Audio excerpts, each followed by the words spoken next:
Hello, ladies and gentlemen, and welcome back to Hobby Night.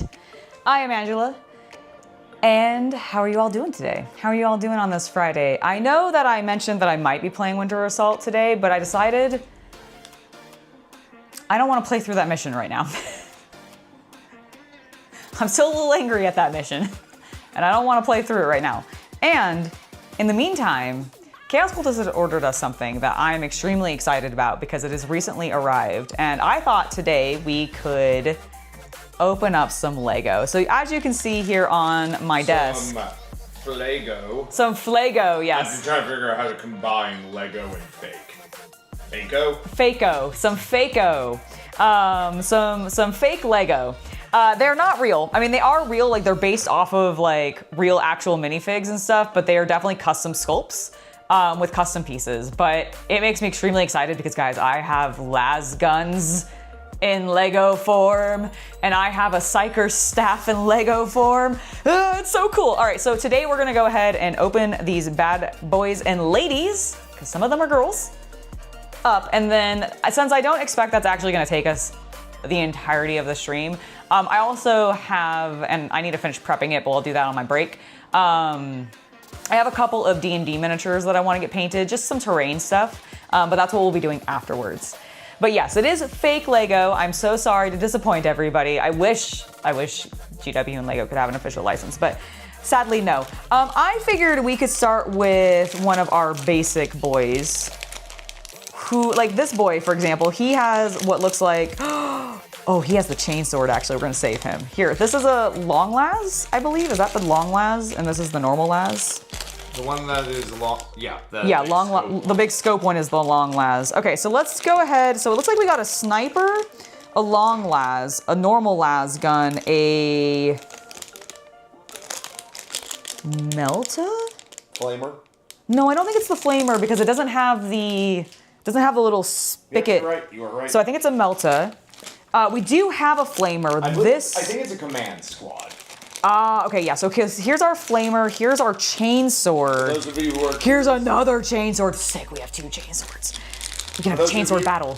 Sorry, go ahead. For those who are wondering, we paid $50 American for this, which honestly, with the cost of a Stormtrooper minifigure, it's not that bad, especially considering you do get a lot of custom printing. Like these guys are custom printing and custom accessories, which will look very fun and cool with other things. Yes, and also like they're pretty detailed. Like there the arms. There's someone. Oh yes, there is. There are definitely spades. Actually, I think almost all of them have spades.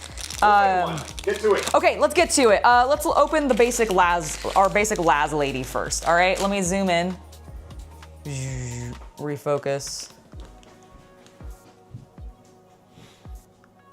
All right, our basic las gun wielder, let's go. And what's cool is we get to actually like fully build these guys. They don't have arms attached at all. So here, I'm gonna show you in detail.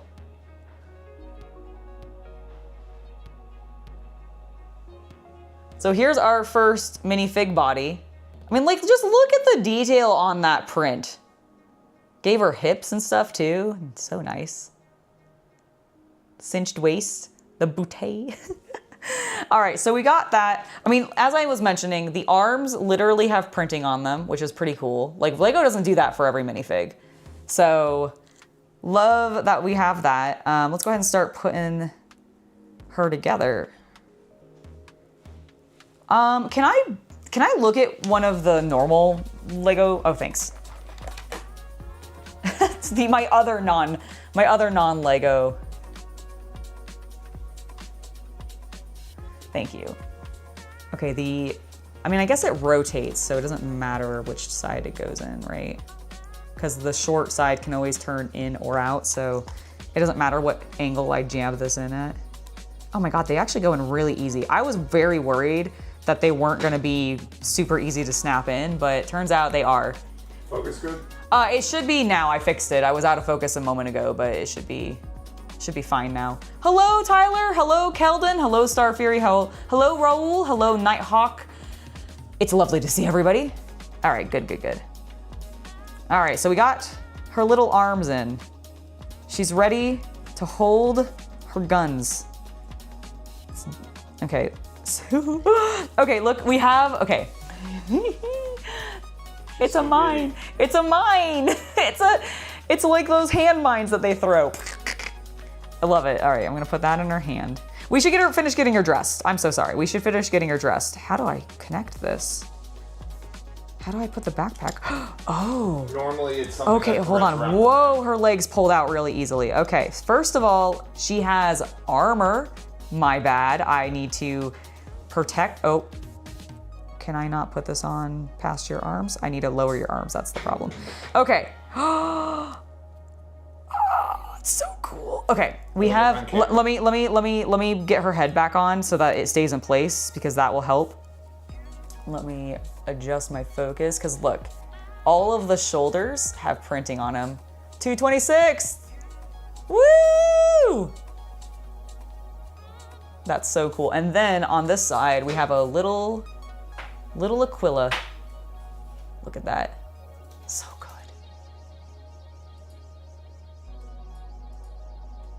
It's a grenade. Yeah, you're right. It's a hand grenade. Okay, so now that we've put this piece on, we can attach her backpack. Which honestly, the detailing on that is sick. Like that looks great, frankly. Like, it was a little crooked, sorry. How dare you? How dare I not make your armor perfect? Honestly, I even like the vest detail. She does, of course, come with a gas mask helmet. Again, printed with a beautiful Aquila on it. I think it'd be cool to actually like paint these eyes, make them red. That is the theory. Like I think the heavy fan theory is that all Krieg's guardsmen are just clones, which is why they don't really take off their helmets or anything like that. But I do think there are female Krieg's guardsmen. Yeah, so they made like, I mean, it might just be one of those things of like they made a. Wait, how do you hold a this? Gender variant? Yeah, gender variant. That's true. Could be like a. All right. And then, so the one thing I will say is she appears to not actually be able to hold her las gun as if she's firing it. This is how she gets to hold her armor on? Just period. There is no, like she. LEGO, they all fire their guns like this. Oh, but no, she's holding hers like from the top. Like she's like, girls walking around and she's just like, pfft. Like, you know in the movies when like a dude comes in and they've got the shotgun and they've got it like hit, she's hip firing. She's hip firing. That's what our girl's doing. She also dropped her gun. What did I do with it? It's on the table. Ah, there it is, it flung. All right, so we got her holding her gun. She's also, what is this? Oh, it's the cord for, oh my God, it's the cord for the gas mask. That's fucking awesome. Where does it go? I see. Oh, that's so cool. Okay, hold on, let me get you.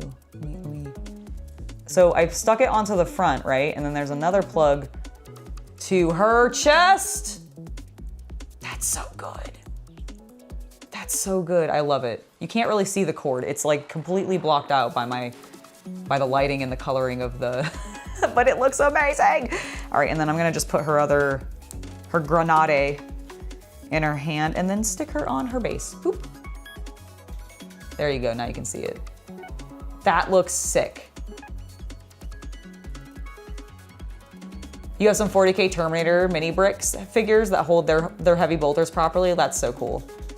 I mean, the fact that there's minifigs of Krieg's guardsmen in general just like really excites me. Look how badass this minifig looks. Okay, let's go ahead and let's move on to the next one, which I think should be our long las. Let me refocus. There we go.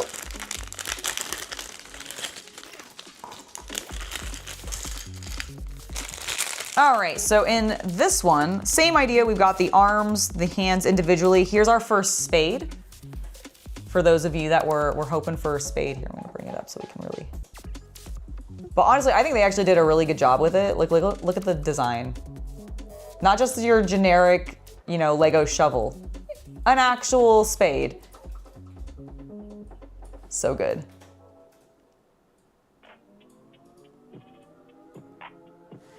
If only it was official.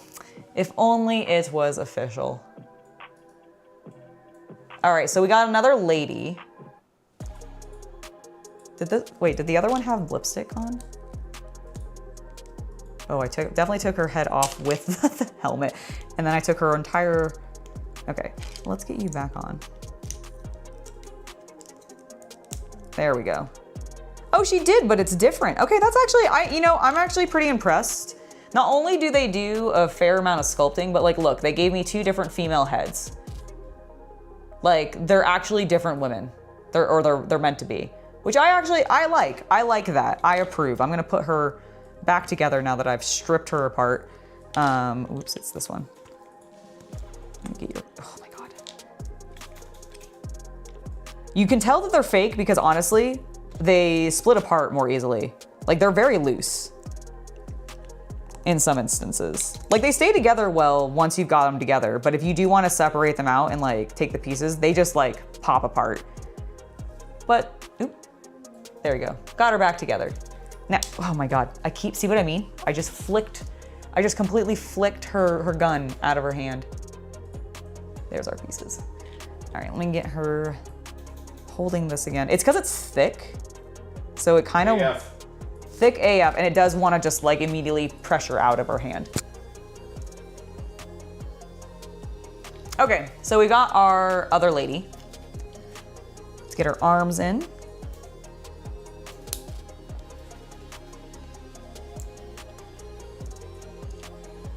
Some hands.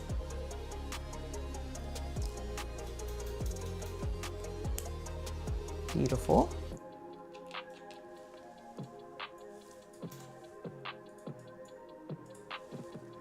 All right, she also has some armor with the same 226 and Aquila on the side, so that's pretty sweet.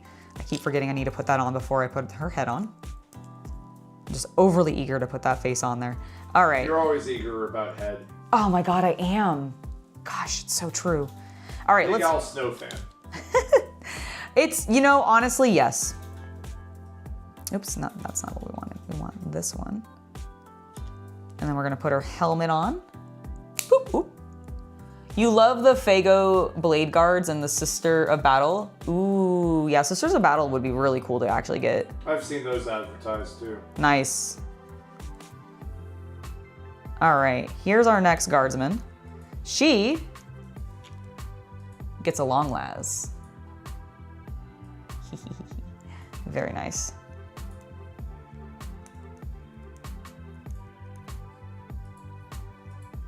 And then she has the spade. Now, can that actually go on her backpack like it should? No, I think she has to carry it. That's okay. At least she can hold the spade properly and actually use it. Whee! Digging.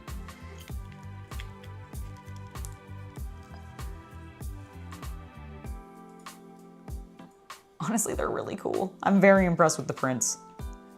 I mean, the fact that they even do prints on like the back sides of the feet and everything, like the full wraparound is pretty freaking good. Like my only actual complaint is I wish the eyes of the helmets were another color so that they glowed a little. Like not even glowed, like they don't actually have to glow, but I want them to stand out more deliberately.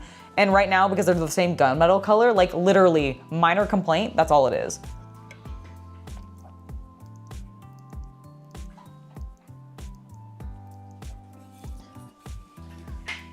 A spade is for decapitation. I mean, I'm not surprised by that. All right, who should we build next? We have, here's our Melt-A-Gun boy. Where was I thought I had, are you like a leader? Oh, you have one of the, okay, Melta Flamer. Here's our two with, aha, this is the one I'm looking for. So I wanna do the sniper. I'm actually not sure. Maybe the one with the scope is the sniper and this is the long las? This is the comm specialist. He has the communications backpack on. That one's a sniper. Got it, okay, so sorry. This is the comm specialist with our basic las. This is our sniper. I thought it might have been. I couldn't remember if the long las had a So Okay, is this this... is the command squad. That makes sense. Is that a long las? Because I think that's the long las. No, that's a las gun. That's just a normal las gun. That's a las gun with a bayonet. Oh, okay, just with a bayonet. Yeah, I think he might be the basic guy in the squad. Got it, okay. All right, so now...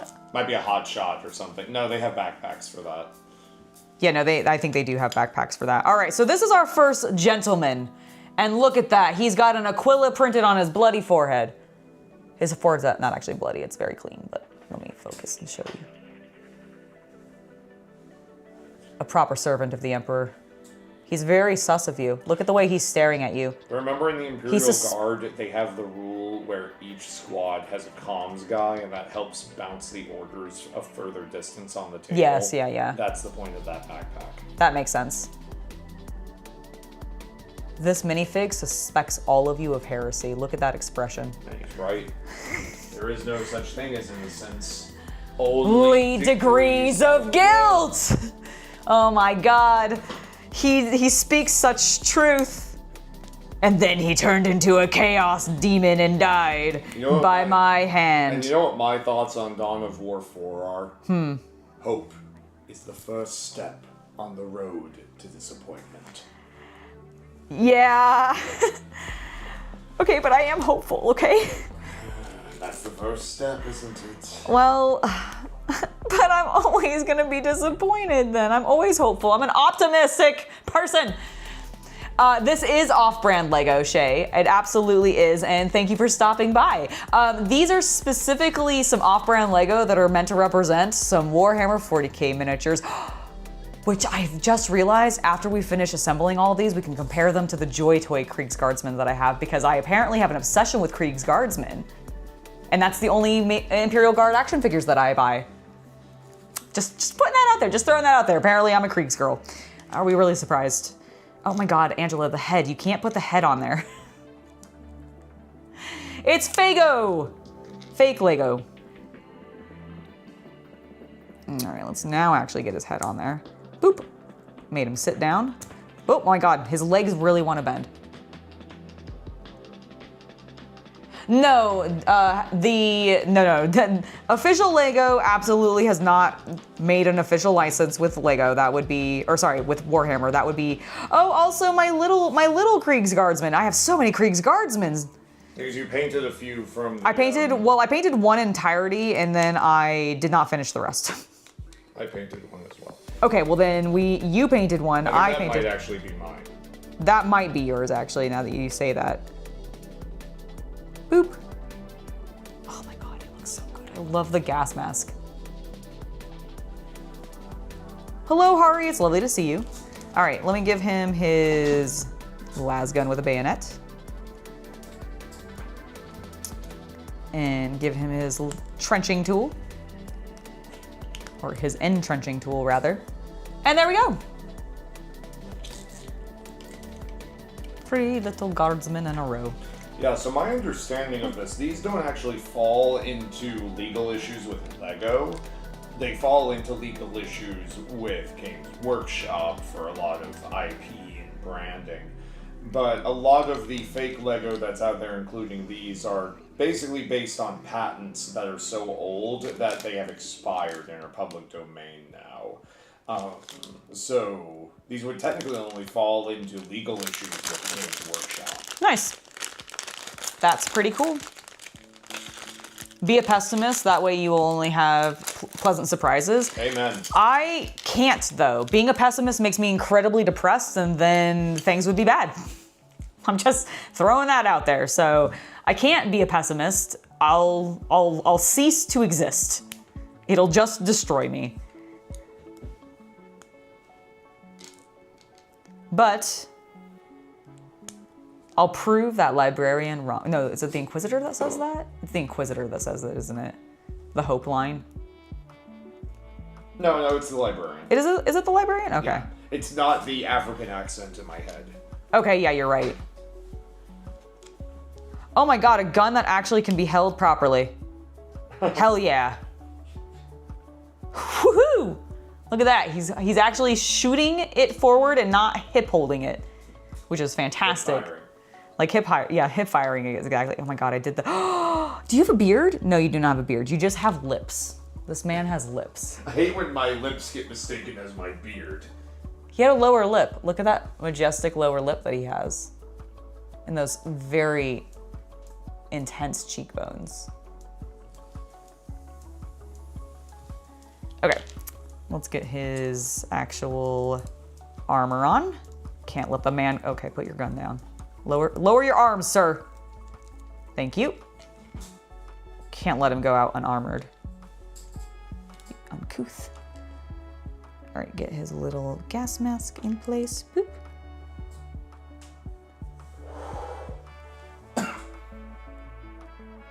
Boop. There we go. Love it. He also gets a spade. I wish the spade could go on their backpack. Like that's my only other one complaint. That I wish I could attach the spade to, like I wish there was a clip on at least like one or two of the backpacks where I could put the spade on the back. Boop, boop, boop, boop. He's going to flame all of the heretics.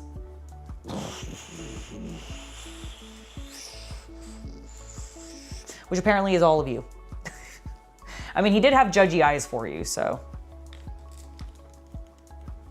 Number 4, which means we have 4 left. I think next we're gonna do the melted gun and then we're gonna do the psyker and then we'll get into our commanders. Because one of them, honestly, like I love the face of, just absolutely adore it. This man has his head on his body already, how dare he? Yes, happy belated birthday, Halfman. I was kind of able to wish it the other day when I didn't have a voice. Yes, happy belated birthday. What is that on my arm? It's fuzz. I was going to say, is it an ant? No, thank goodness. God, they're so annoying. All right, let's get the hands in place. I know, aren't these just adorable? Don't you all just want an entire Warhammer army of LEGO minifigs? Hell yeah. I do. Could you, I mean, if we have enough clones, we could. If we proxy the clone troopers as Imperial Guardsmen, I really think we could. I mean, I think so too, but the problem is they distinctly look like stormtroopers, or sorry, clone troopers rather, and I wouldn't be able to not just see them as clone troopers. I need LEGO to just suck it up and get a Warhammer license. Give me Space Marines. Give me Sisters of Battle. I want the Tau. All right, so he's got his helmet on. Let's give him the Melt-A-Gun. Sick. Unlike his predecessors, he does not have a spade, how dare he, but he does have another grenade. And yes, I will keep saying it that way because I like saying it that way. So we're gonna give him that to hold. Pew, pew, pew, pew. That would actually be a, because it's a Melt-A-Gun. So it's a big fiery explosion. Not as any of the models recently, but did any assemble new paint stations for my painting? You assembled a new paint station for your paints? That's awesome. Is it a larger one? Does it work better for like what you had available? I know I'm at the point where I need to start considering a larger option because I have so many paints that I don't have enough space to store them in containers anymore, like the storage containers. All right, here is our Psyker, and honestly, like we're gonna spend some time on her because I love the look of this figure. One, she gets a slightly different outfit, which is pretty cool. Nice big inquisitorial eye on the front, which is great. She's got her psychic eyeballs doing little glowy effects, which is very cool. Or maybe they're meant to be cybernetic effects, I'm not really sure, but regardless, she has a cool face. There's her back. Let's go ahead and get her arms into place. There are now Space Marine brick figures with crested helmets, very 30K, nice. My problem is I'm not a huge fan of the brick built like figures. I have some, Like I've gotten a couple Star Wars ones because I have like the Darth Maul and the ones that came with Darth Maul. The brick heads. Yeah, like the brick heads. And I think that's what he's saying is I think there's brick heads, like somebody's designed brick heads of like Terminators and other Space Marines. Now the cool part about this figure is like she gets the badass staff with the Inquisitorial Eye and a giant Aquila on the front, which is just so cool. It also apparently has something you can stick. Can you, where are you supposed to, why does it have a thing where you like can hold it another direction? It kind of seems like, how strange. Regardless, I think it's badass. My psycher. She looks so cool. All right, next up. I don't believe this is the Commander in full. I think this is just another one of the basic boys, but has as melee. I mean, actually, he's not basic. He has some medals. Look at that. That might be the lieutenant. Okay, so yeah, this must be the lieutenant because the next one is definitely Alex. Thank you so much for the 200 kroner donation. Let's get some more space for your paints. Love, regards from Denmark. Love you, Alex. Well, thank you so much, Alex. I really appreciate the donation, and we will definitely put that towards some new paint racks. I appreciate it.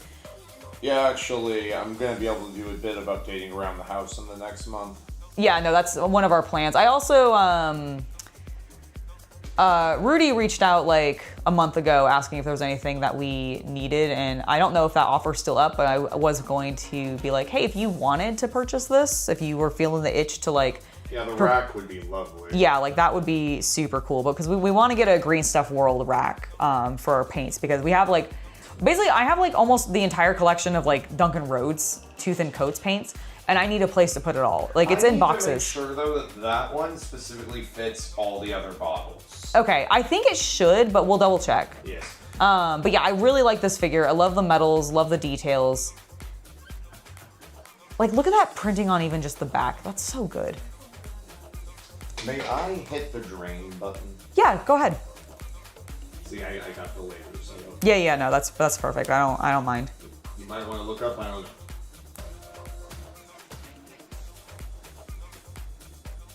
I hadn't realized there was that much of a facility underneath the water. It's the reactors.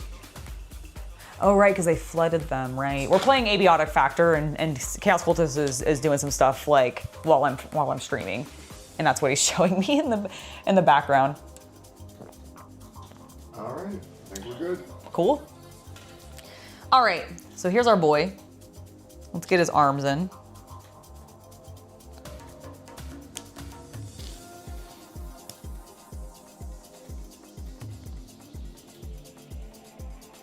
Oh, he's an older gentleman. He's got like wrinkle lines. All right. Need to take his head back off so we can get his armor in place.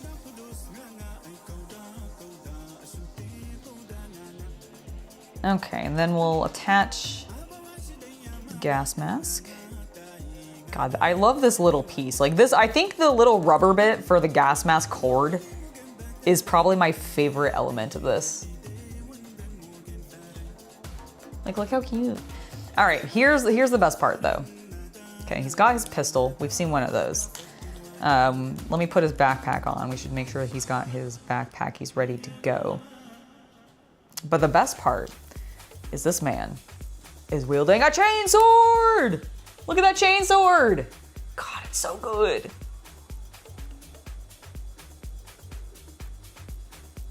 Little chevrons on the side, the Aquila on the other side. Oh, just look at it. He's so majestic. All right, Sergeant. There you go. And last but not least, we have our Commissar. Or at least like our Commander. Oh my God, he actually has a Commissar hat. Fuck yes. All right, so we need, oh, he has a leather jacket? What? Oh my God, this minifig's so cool. All right, let me get his arms in place. Dude's gonna fuck you up if you try to run. Cowards! All right. Oh, he has, oh. Okay, so I think this must go on the arms.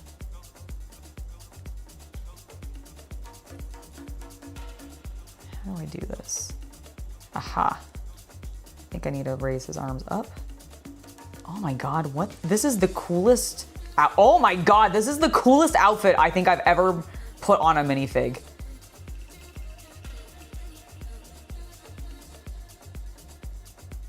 Holy shit. Okay, that is actually badass. Okay, and then I need to put his do the shoulders go? I guess the shoulders must go on first. Okay, hold on. Let me strip him back down.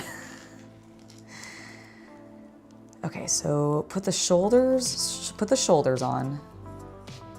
Then we raise. Is that right? Or does the shoulders go on after? Maybe the shoulders go on after and push it, but then the collar would be kind of flat. I don't know which where's the image of these guys? Let me pull up my thumbnail image. Does it show him? It does. Okay, it does look like the shoulders are on first. Okay. So we put the shoulders on for his little lapel. How does this stay on? Where's your head? Sir? Oh, there it is. I was like, what did I do with the head? All right, so what if we do that so that the shoulders stay in place? And now, can I put the jacket on? Oh my God. This is so cool. Oh my God, his head fell off. No! How do I get this other arm in? Aha! Make it go backwards. Oh, that's cool. Sick. All right, let's get his head back on. Okay, and now he has a majestic jacket. Oh my God, his lapel is spinning. All right. I have brought his arms back forward to help keep the jacket more on. Then we need, okay, so do I need to take his head off, put this on first? And, aha! Okay. All right, so that's how that goes. And then next we're gonna put his little, oh my goodness. Okay, I think this is meant to go up a little higher on your face, bro. There we go. Oh my God, you're adorable. Oh my God, you're the best commissar. All right, let me give you your weapons. Oh, hold on, let me there you go. Look how cute he is. Look how cute he is. All right, and then we got our pistol so that he can slay any cowards, and then he's got his chain sword. Oh, boop, boop, boop, boop, boop. I love the jacket. That is like the coolest thing. Oop. Stand, please. Thank you, sir.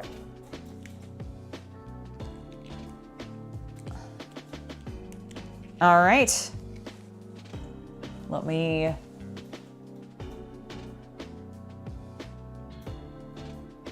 actually, what I'll do is I'll bring it up here. We'll go through all of them. Starting with our commissar. Look at all that bling on his chest.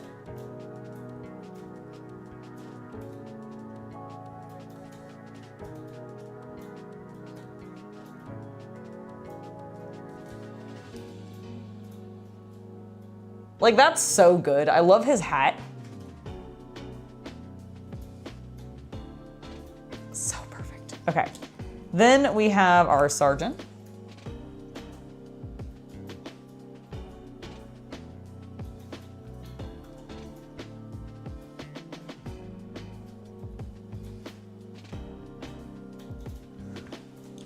If Winter Assault has taught me anything, a single guardsman can survive and be the last man standing against a Chaos Marine.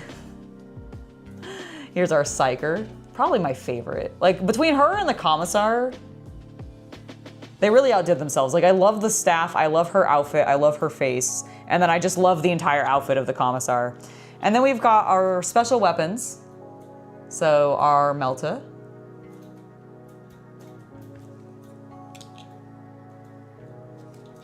The Flamer.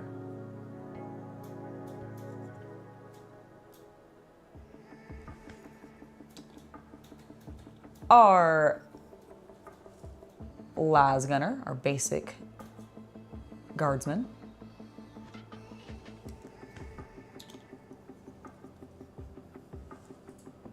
The Sniper.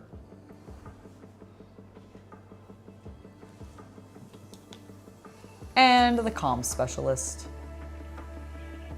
with her fancy backpack.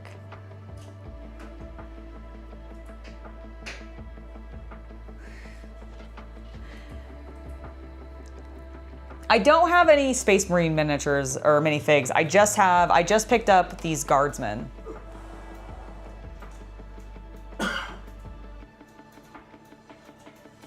Because I have a weird collection of Krieg's guardsmen in a variety of different scales. Because I have these minifig ones. I have, of course, the classic, you know, GW official Krieg's guardsmen. And then I have the Joy Toy action figure versions of the Krieg's guardsmen. So I have a growing collection of small guardsmen. Which is great. And now I can run them over with my tank. Because I also have this off-brand Panzer. Because I have a small collection of off-brand military-themed minifigs in LEGO builds. Because it's the one thing LEGO doesn't do on their own to satisfy my personal specific desires, which is a need for war. All right. So that was the main thing that I was going to do today. Now that we have concluded that, I figured we could do something a little bit more specifically hobby-oriented. And I was going to work because I don't know if Shay is still in chat or if she has bounced. I didn't see her say that she bounced. But I didn't see it, but I wasn't watching. No, that's fair. We've been playing D&D with her and her partner, and I have a couple of figures that I want to get painted. First, I need to do a little bit of cleanup on them because I noticed some mold lines, so we're gonna do a little bit of work. And this is all gonna be terrain stuff today, because Chaos Cultist hasn't like specifically told me or anything, like what kind of monsters he needs prepped for the next session, but we literally had the session like 2 days ago, so I don't know if he's really prepped much. Who will guard you from the guards? Well, Gordon, I don't need anybody to guard me from my guardsmen. They're good boys. They're good boys. What the PDF is for. Exactly. I am going to go and use the restroom real quick, so I'll be right back, you guys. I'm gonna just leave you with chairs so that you can listen to some music. But I'm gonna go ahead and mute my microphone and everything. I'll be right back and give me like 2 minutes or so, and then we'll get to doing some cleanup.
Yeah, there's a lot of military Lego, or military non-Lego out there. There's like an entire line of, like there's an entire company that makes, because I think that's what actually this one's from. This is from like an official company that uses, I can't remember exactly. It might be out of Poland, it might be somewhere else, but like they use real Lego bricks and they just design military vehicles based on those real Lego bricks. So this isn't even off-brand Lego, other than the minifigs themselves are like specialty printed off-brand, but like the Lego pieces in this tank are real Lego pieces.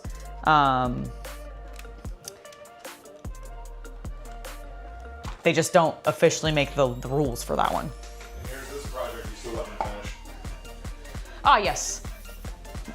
And then I also have this tank, which is a larger tank that is not, this is a Kobe brand one, and they are not using official Lego. I think they're their own brick style because the bricks are not the same exactly, but I have this one as well, which is a larger tank that I have yet to finish building.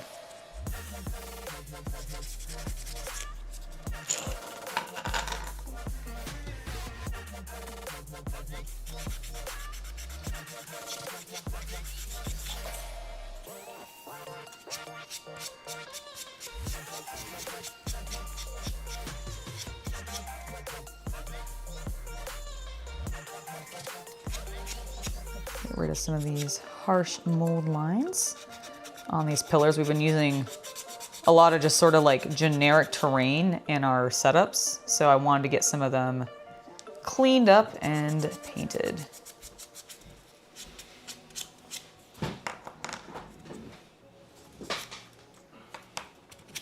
And so that's the rest of the plan for today.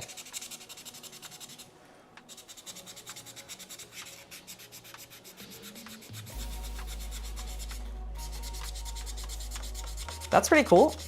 Yeah, I'm sure there's tons of, like, I know that there's tons of mocks for doing that kind of stuff. So I'm not surprised if like you can either find it or just, you know, if you're creative enough to come up with it on your own, because you know the Lego bricks easily, like well enough to be able to piece those together and be like, ah, yes, this will work. So that's pretty cool.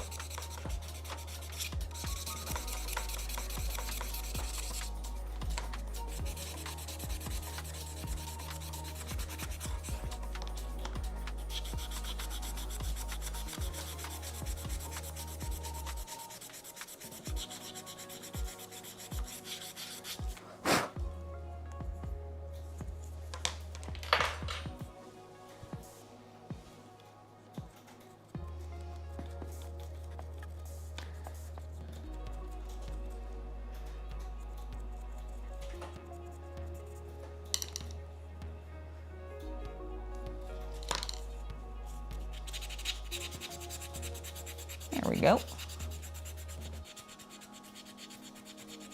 Well, I'm glad you had a good birthday.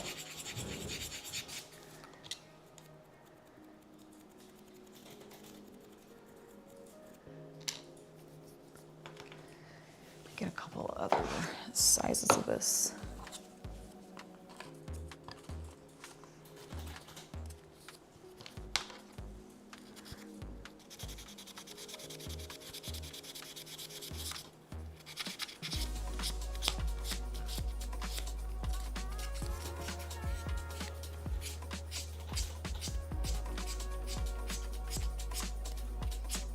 There.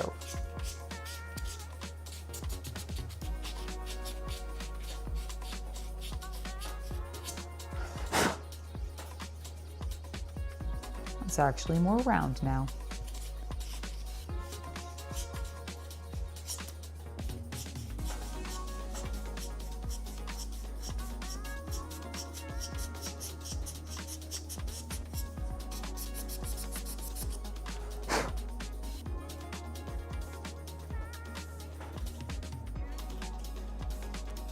All right, and then just a little bit of cleanup on the top.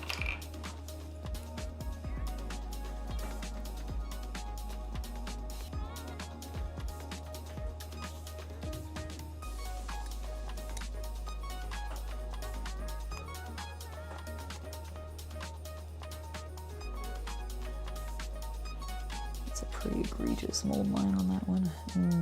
May not be able to do anything about it though. That'll be fine. It will be fine.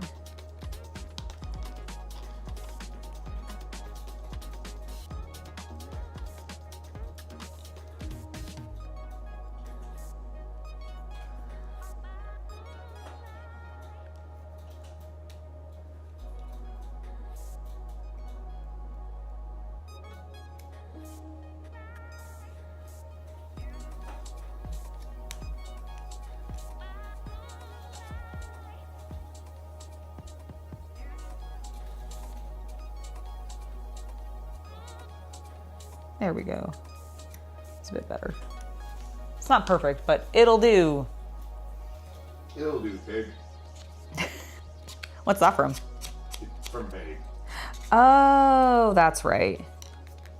Sorry, it's been so long and I haven't thought about that movie in ages.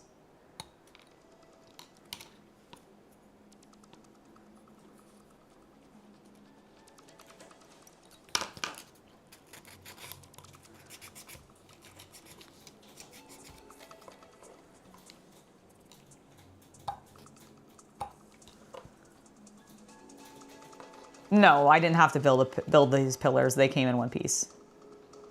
The one piece? The one piece. It's for you. Yay.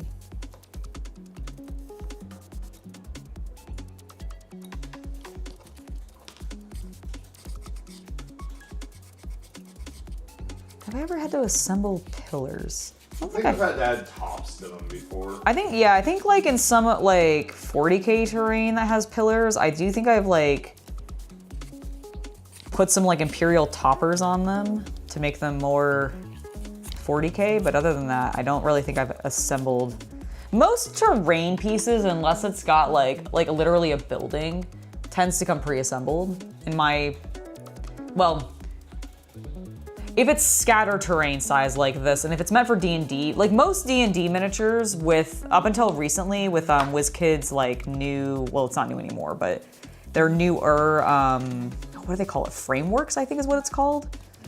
That is the only like D&D miniatures that weren't huge that require assembly that I know of.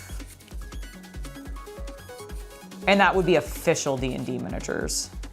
I'm sure there are some like off-brand ones, but. And honestly, I don't know what these pillars are from. They might be from a board game. They might just be from like a random D&D themed terrain set we've bought over the years. I have no idea.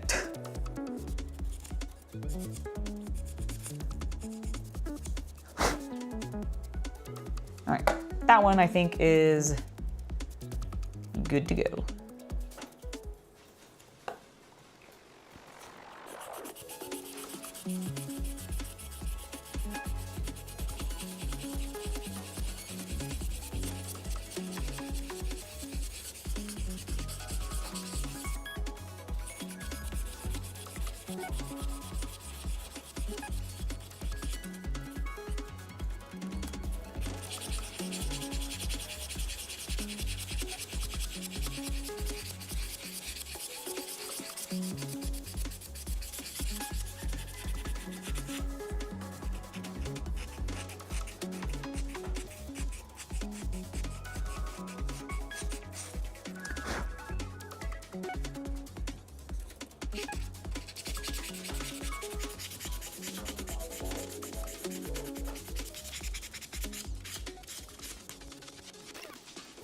I did finish the night, by the way. You'll get to see that when the video comes out, which should, I think, be next week. Yes. We have a news video for tomorrow because we're going to a football game. Yep, we have a news video for tomorrow because we were just like, we don't want to try to cram filming and record and like getting the rest of the what needs to be done for the night video done this week when we had a bunch of other things like our D&D game for one and then our football game for the other. We were just like, well, we got too many other other things going on that are kind of important to us. Let's do a news because we have a lot of things to talk about. Gen Con just happened. There was a lot of announcements. GW had some fun things announced that I haven't talked about yet. So we've got all that. And then next week, you'll be able to see what the night looks like. Although I'll probably post that sometime this week for my YouTube members and Patreon members so you guys can see a little bit early. Give you an idea of what we're looking at. I'm actually pretty pleased with how it turned out. I think the freehand went pretty well. So I'm pretty hyped. It's their company number. Like their regiment. So 226 is just their regiment number.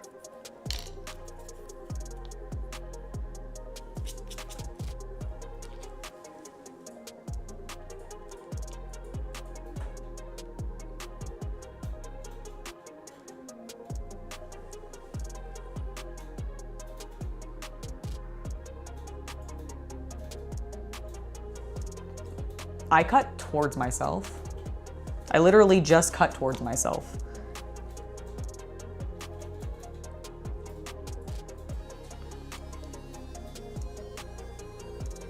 Although I appreciate you thinking that women are smarter than men. I don't know if I agree with that. I think they both can be equally dumb.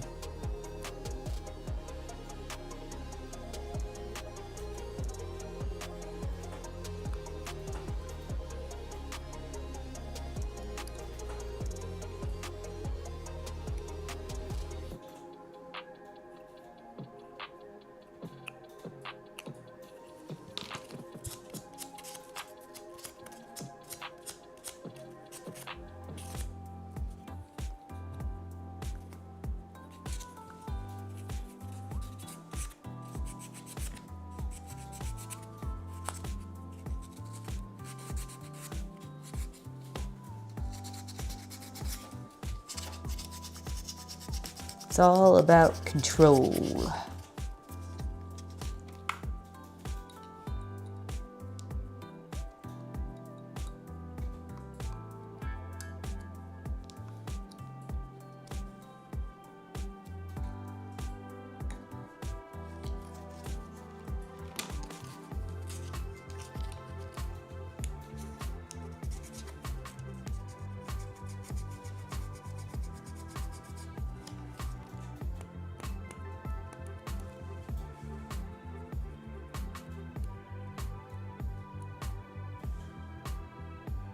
Yeah, it should be really fun. I'm really looking forward to the NFL game tomorrow.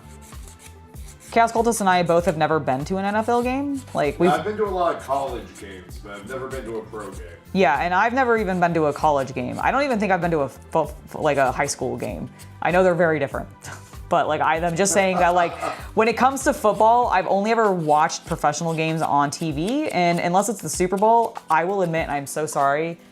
Genuinely, I don't mean this as a stab against sports.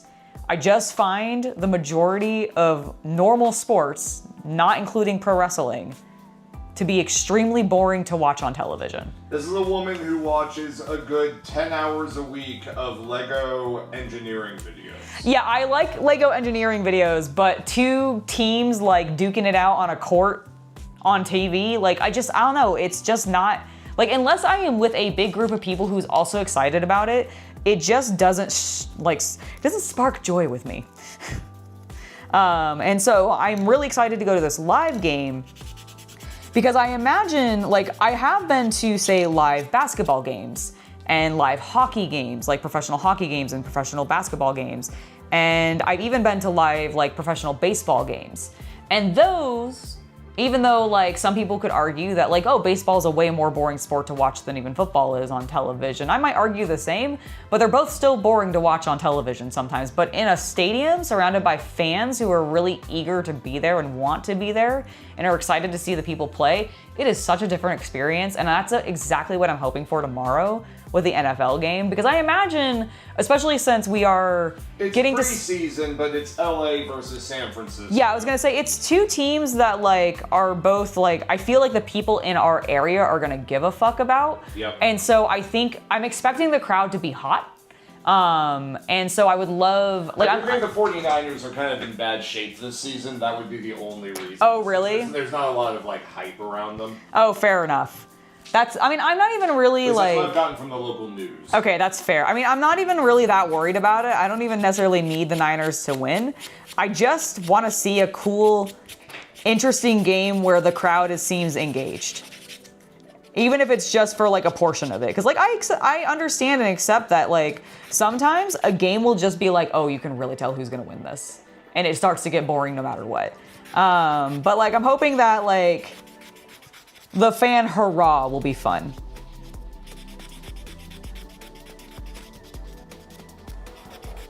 And I also have not been to this stadium in ages. The only ever time I've been to the new Niners stadium, because that's where it's going to be at, is when I went to WrestleMania. The heist of the century. The heist of the century. So like, I'm actually extremely excited to go back and like, because when we were there, we were planted in our seats pretty much. We didn't really wander around the arena much. We didn't take a look. And so I assume this time around, we're probably going to end up exploring the arena as well, especially if things like slow down or if it really looks like the 49ers are going to lose or whatever. We might just go and like wander around the stadium for a bit and then peace out.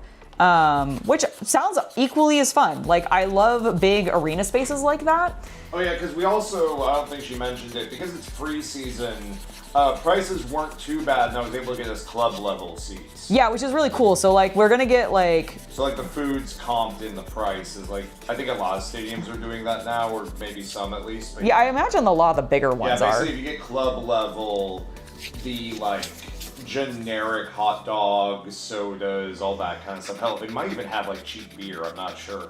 Not for us, we don't drink. Yeah, I was gonna say, it's not gonna really matter for us, like, but... And, you know, I was looking at like the price difference, and it was sort of a... I mean, if we got like 2 sodas and chicken tenders and fries, it would probably be like $60. Let's just get the upgrade. Yeah, honestly, that makes sense to me as well. And I'm honestly looking forward to that element of it. So it should be, like, even though we don't do this very often, I think this first time experience should be pretty rad.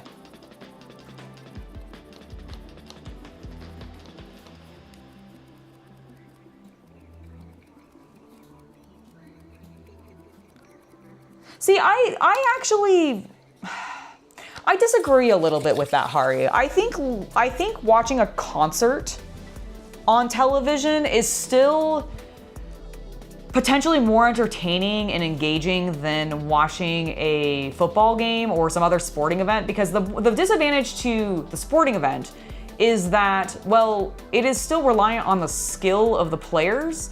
And if there isn't like synergy there, or they just don't have a good game, then it can be boring no matter what. A concert, if you are going and watching a concert on television, I'm presuming that you like the artist that you're watching the concert for, which means that you're probably gonna care about the songs at minimum being played.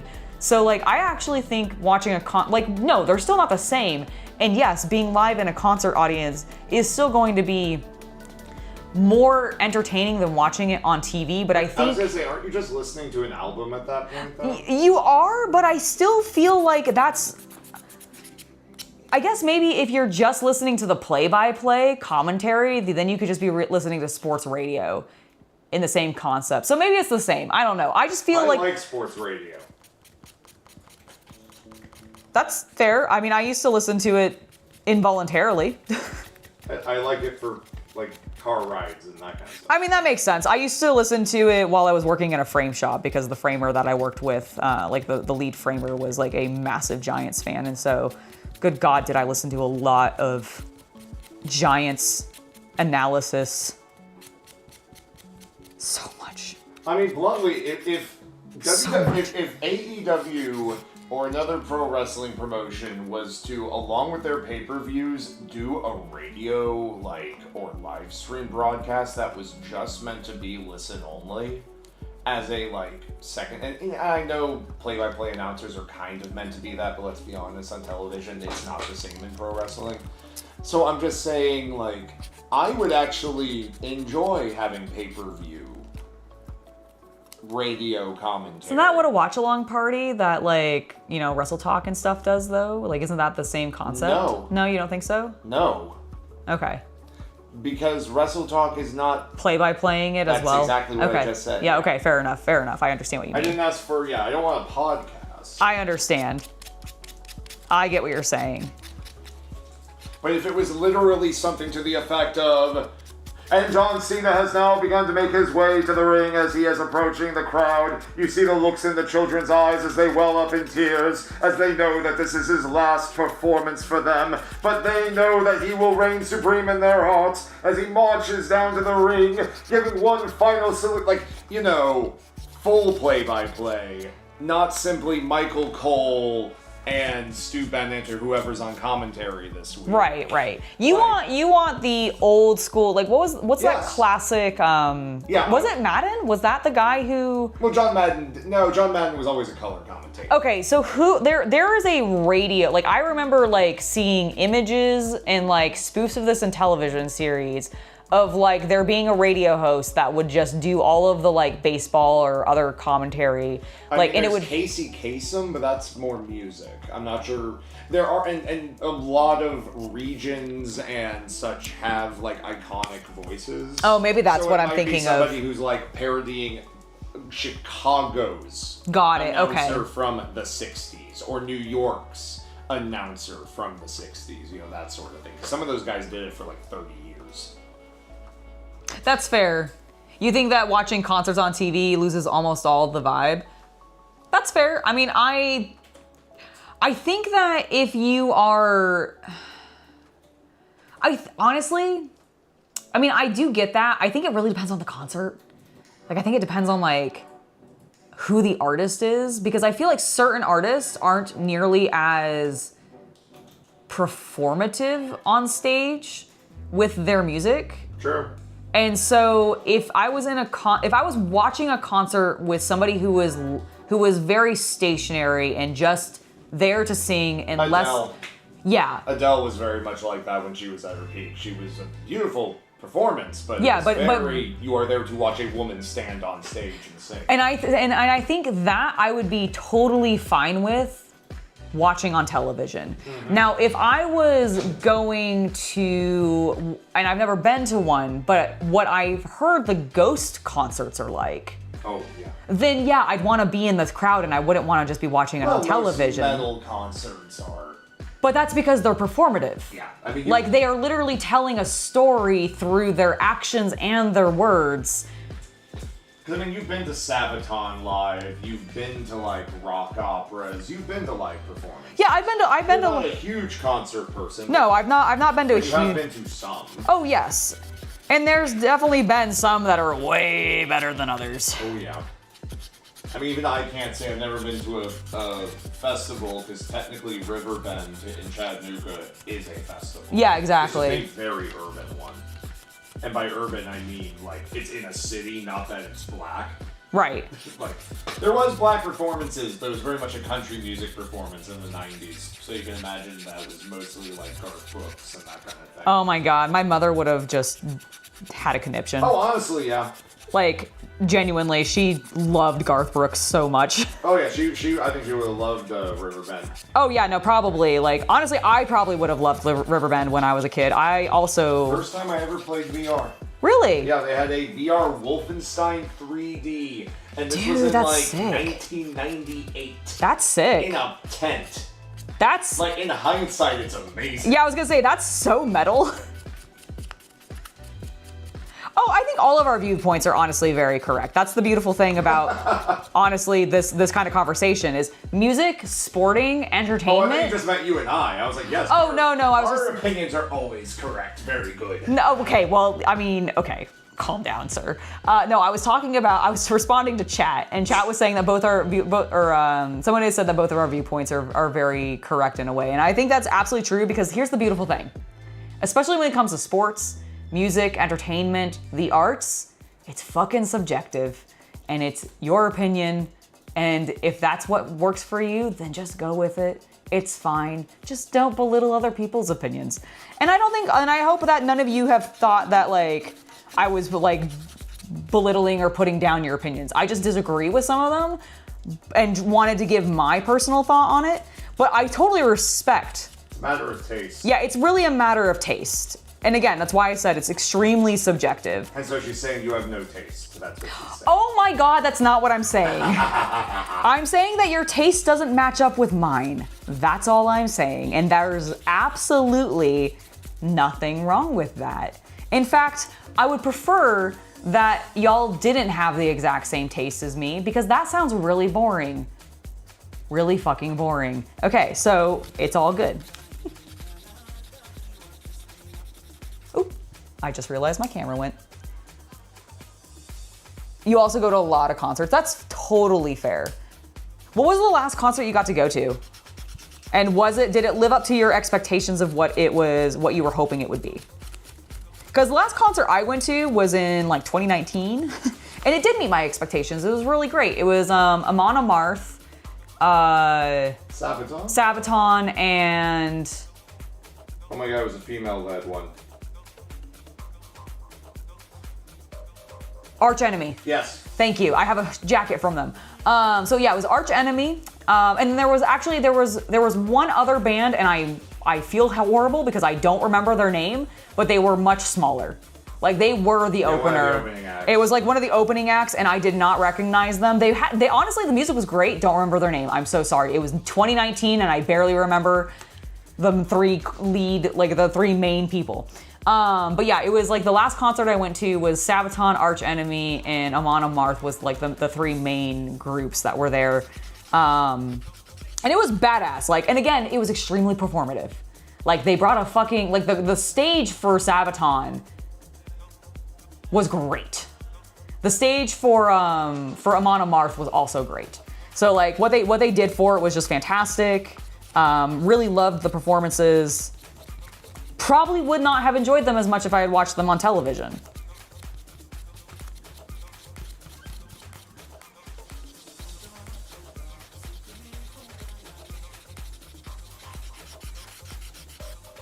But again, I think that's kind of really dependent on who the artist is.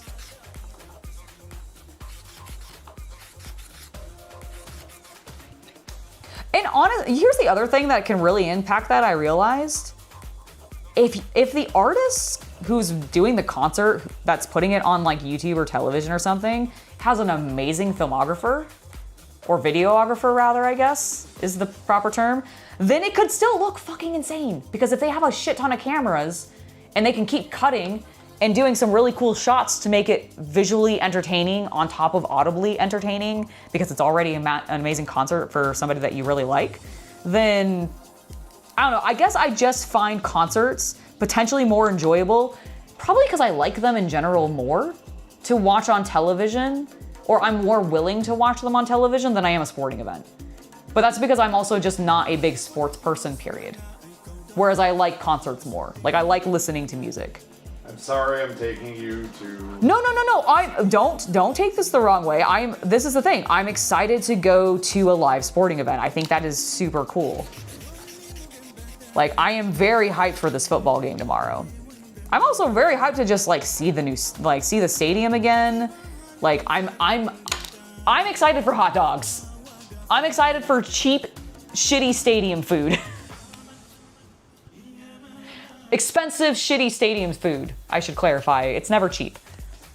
Well, it'll be cheap in the sense we already paid for it.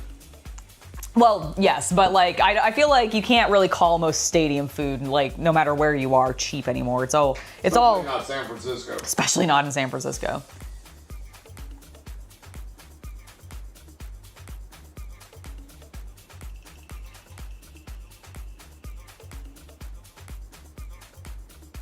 Your last concert was Weird Al in July? That sounds amazing. See, and again, Weird Al is another guy who I'm the live performance of Weird Al is probably going to just be so much more fulfilling than watching him on television because it's Weird Al. The dude's gonna do some crazy things and probably improv too, which is great. What a fun concert to go to.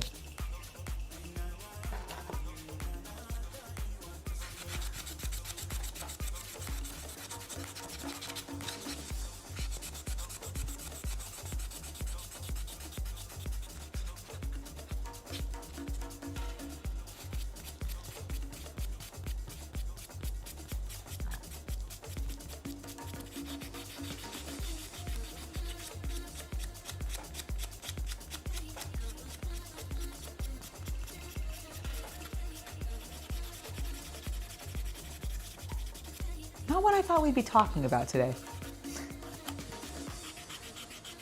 But enjoyable nonetheless.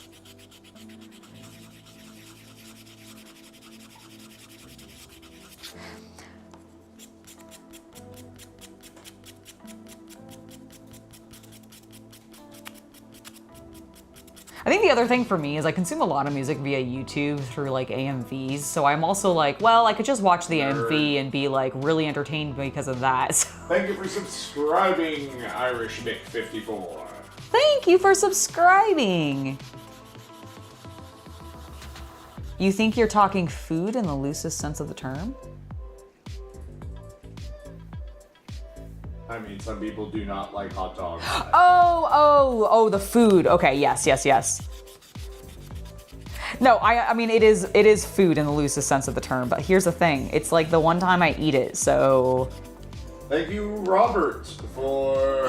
Robert, thank you so much for becoming a Hobby Night Legionary yet again. It's lovely to have you continue to join us. Is that a renewal? It's a renewal, yes. Thank you so much, sir. Really appreciate that. Currently, you're glued to your... You have glued your canopy to your Bristol Mark I. That's awesome. Is it a plastic or canvas canopy in that particular kit that you're working on? I really like when they actually give us canvas canopies. I don't feel like it happens very often. And honestly, in my Fenton, I was really kind of hoping the canopy was going to be canvas, but for the stretched out one, but it was not. Sad face. Sorry. Oh, it's fine. It's really not that big of a deal. I bet they make alternatives. Like, I'm sure there's a company that like, or a person who's like, I want them all to be fabric as well.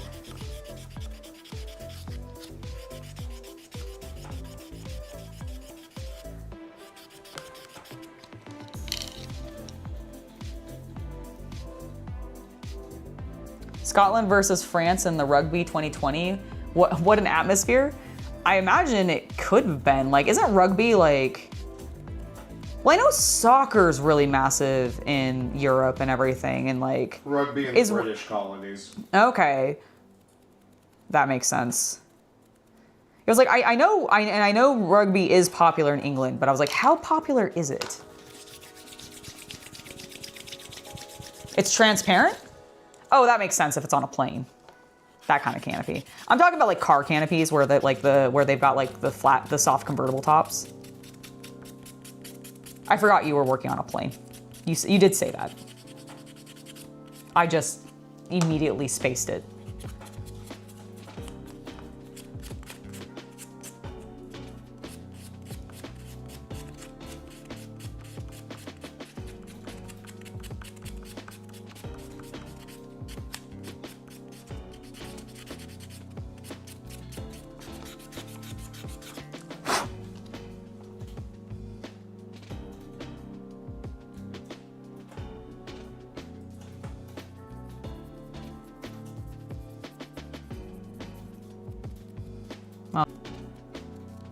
I imagine most of my audience is probably okay with a little bit of sports talk, considering it's like 98% men.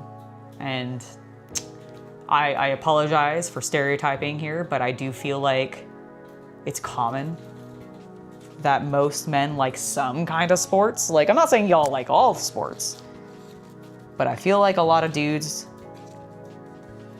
do enjoy a fair amount of sports.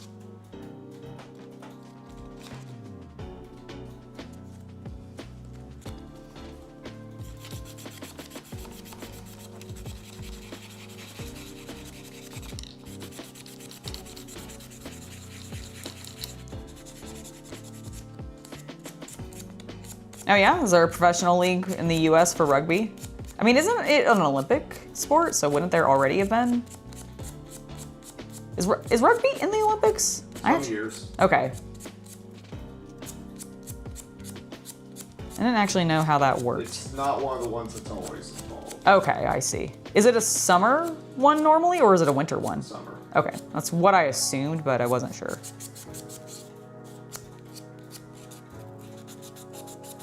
It was big in the town I went to high school in. Got it. I think my high school also had a team. Oh, it was the local college. Oh, okay, that makes sense. You know, actually, I think now that I say it, I think mine was because I think it was the UC team or the University of North Carolina. I think it was their team, or it may have been Dartmouth. So I can't, or not Dartmouth. Oh God, what is their freaking like main rival? It's an Ivy League. Starts with a D. Duke. Thank you, yes. Don't think Duke is Ivy League, but... Oh, is Duke not Ivy League? Okay. Someone correct me. I don't think it qualifies, like... I don't actually know what qualifies an Ivy League school as an Ivy League. I just kind of assumed because it had...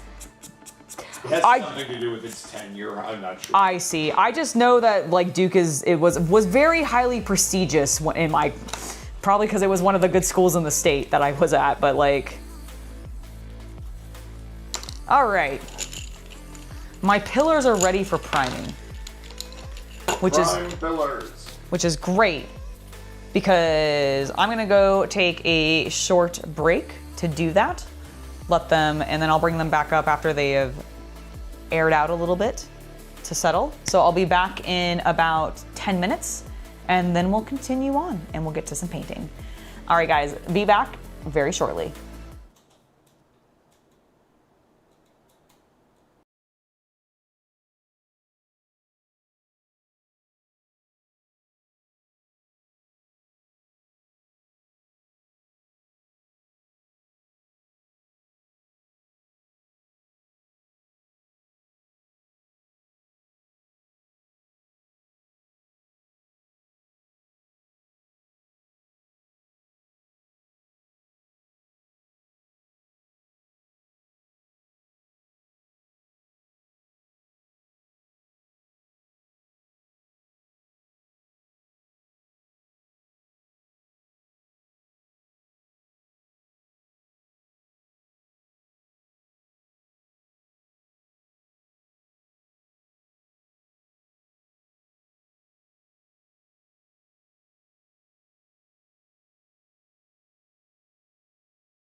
All right, hello everybody. Left-handed dragon, you have not missed too much.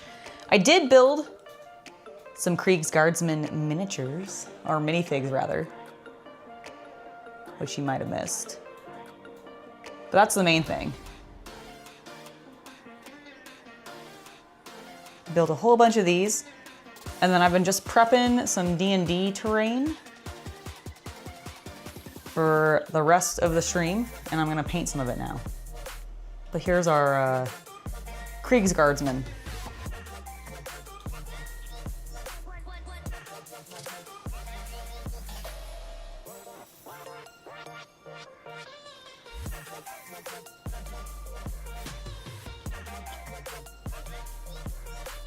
There we go. I had to prime things, guys. Calm down. I had to let it dry. I couldn't bring it back in smelling like aerosol. But I appreciate you guys missing me. Yeah, they're pretty cool, right?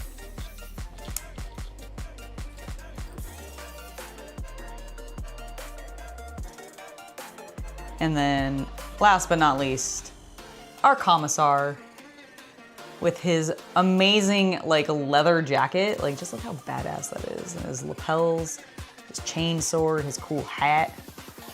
Such a badass. All right, but that's what we did at the beginning of the stream, and then otherwise I was literally sanding some plastic for a bit. And now I have primed said plastic pieces, and we can start working on them. I also, not only did I prime my pillars, which you saw me sand, but I also have this Bones Black boat, because in our campaign we were given a folding boat. And god damn it, I'm gonna use it, and I'm gonna use this miniature. It's become the meme of the game. That and my baby Pot of Awakening. Those are the two memes of the game. Shovel, yes, they have multiple shovels. Not all of them got spades, unfortunately, but most of them did. I do need to prime the oars still, or the oars still, but I think we're gonna work on the pillars first. Boop, boop, boop, boop.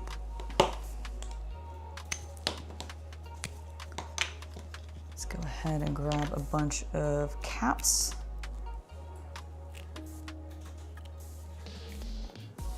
So we can stick them to it. Huzzah! Huzzee, huzzah. Our commissar, more like der commissar. Excellent. There we go. Let's get that one stuck on. Boop.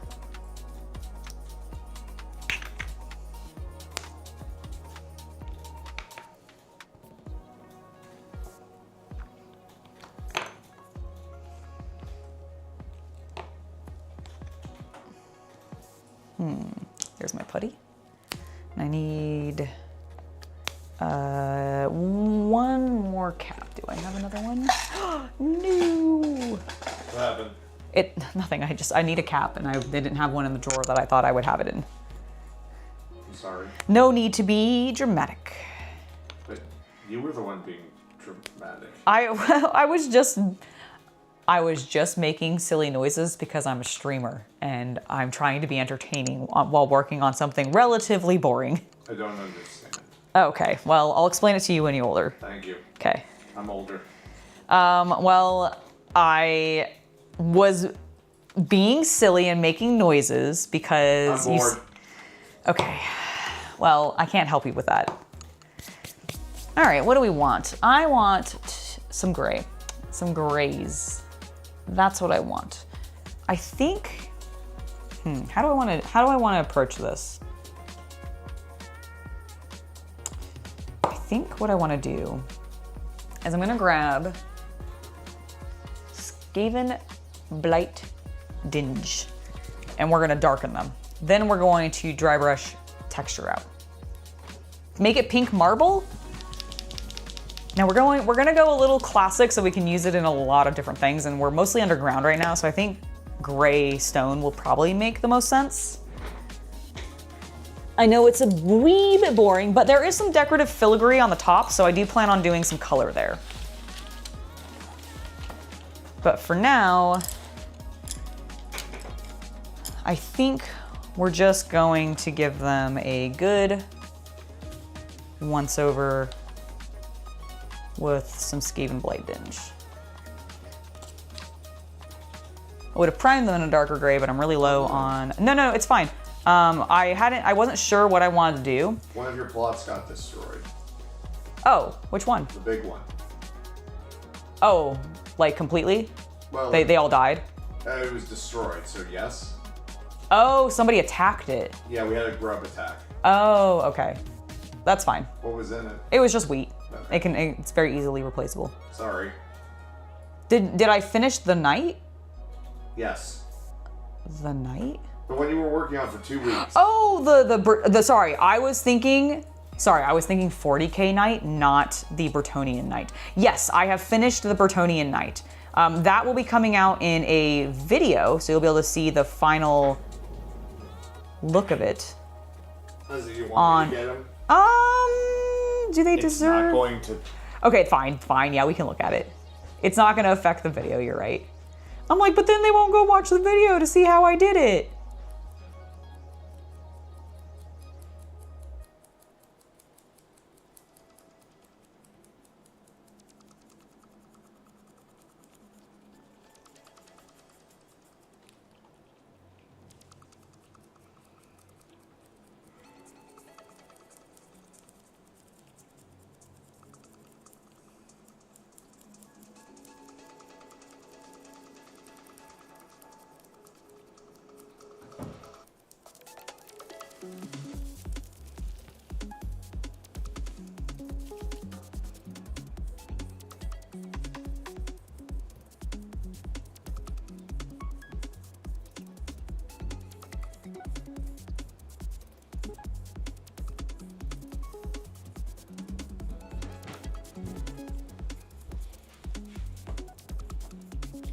Cool, I'll show that off in a second.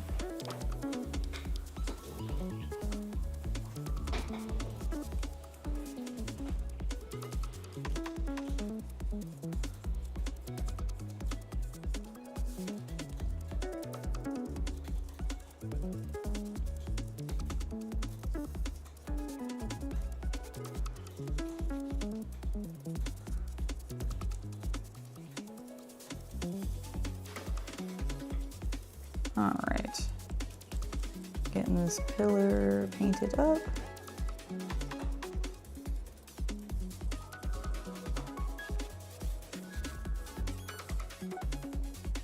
And then we'll show off what I did on the night.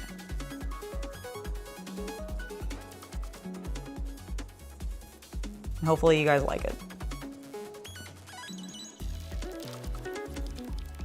Hopefully you'll like it. If you don't, then suck it.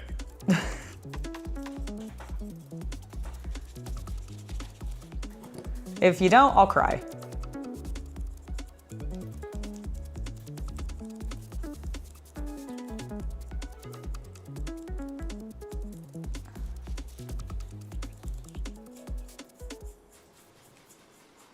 God, I actually dislike painting round things.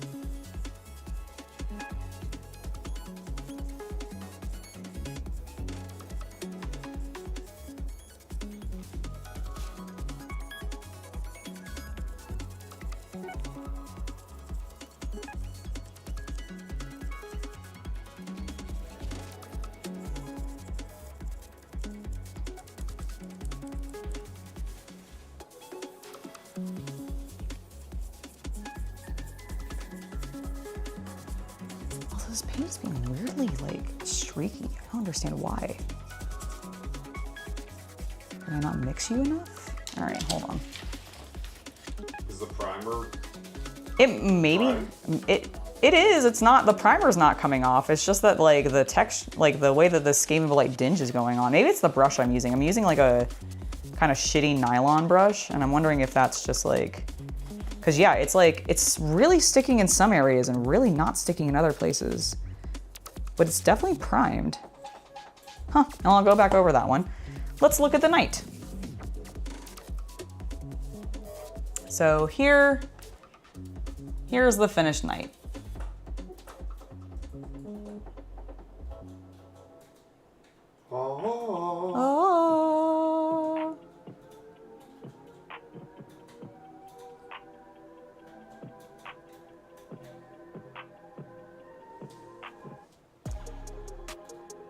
Oop.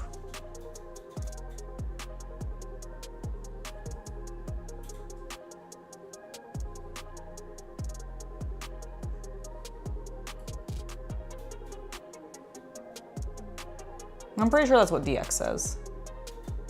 Pretty sure suck it's their catchphrase. But yeah, here's the knight. Did a little pattern on the shield, did some freehand on the flag. I think it came out pretty well. Thanks. I appreciate it. Okay, it's fully dry here. I'm just gonna not use this brush. And I'm gonna use this brush. And let's see if this works better. Honestly, it is. I think there was something wrong with that brush. Huh. Wonder if I got something on it. Like a chemical that is just doesn't mix well with the paint.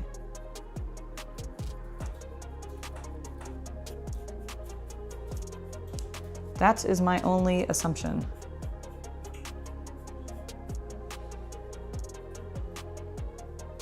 Although maybe it is just the Citadel paint.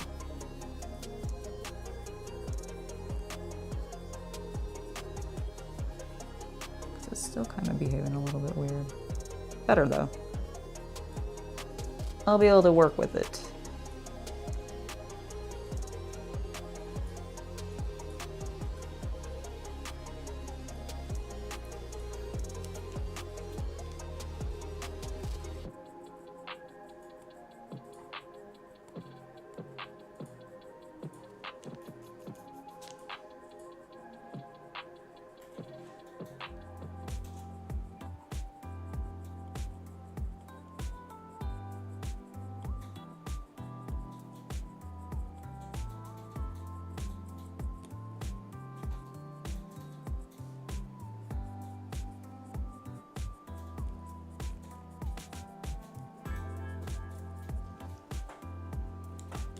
Well, thank you guys. I really appreciate it. It was quite fun to paint. I look forward to doing the next one at some point.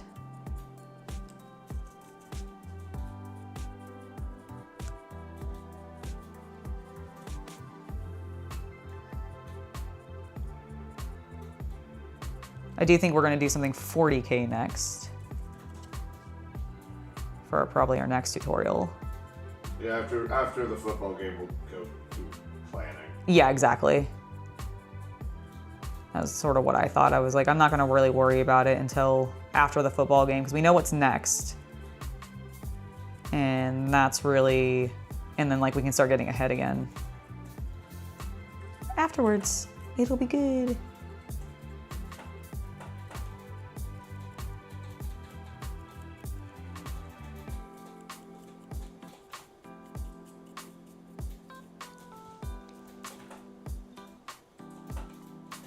Yes, absolutely. The wrong brush can cause problems.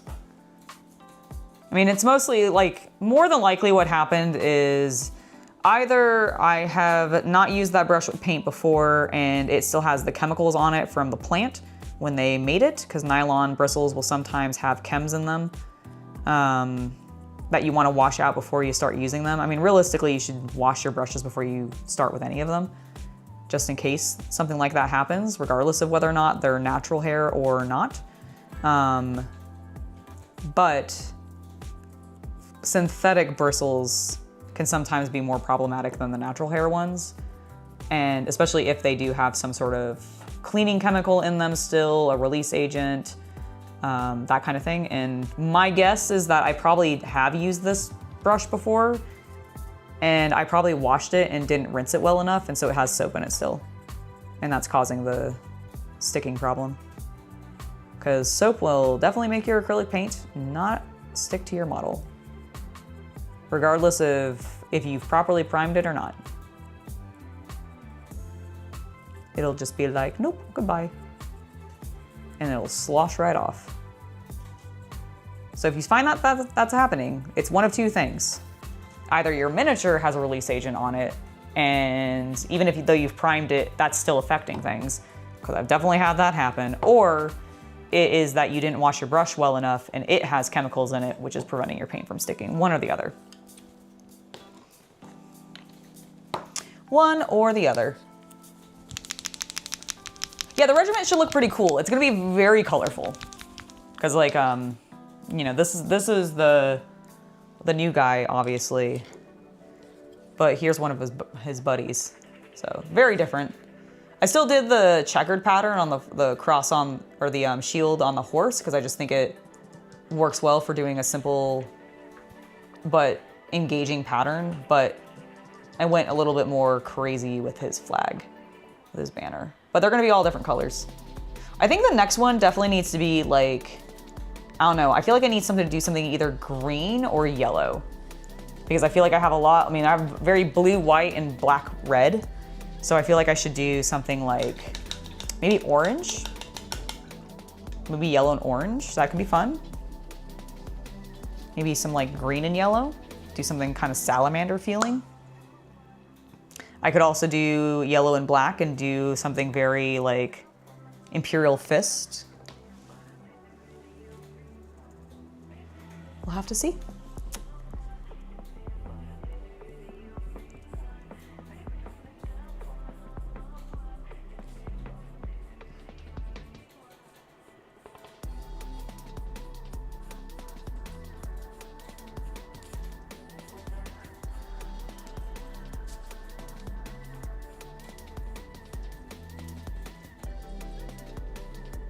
We will have to see what the plan ends up being. I do like the idea of doing something based off the salamanders. Just because I really like the dragon, I feel like I could do the dragon helm then too, and it would work really appropriately. Have I done the dragon? Oh, I already did the dragon. That's what I did on my first one. Well, never mind then. Maybe I'll just do another dragon helm. I probably have one.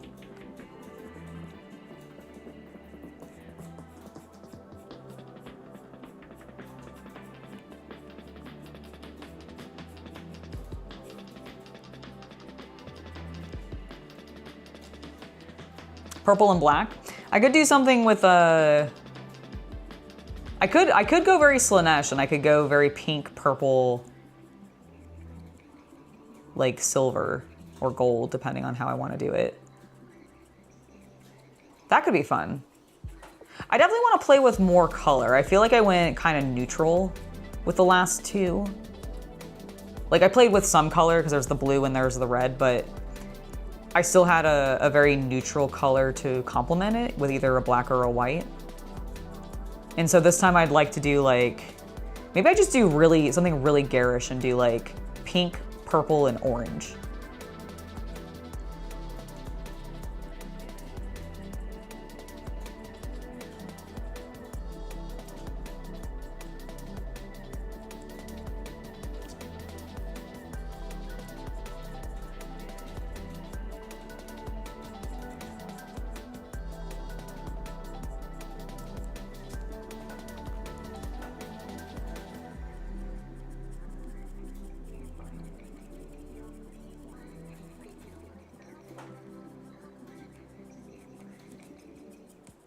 You're painting some Necrons silver with some gold accents and black underskeletons with purple energy around the weapons. That sounds awesome, Robert.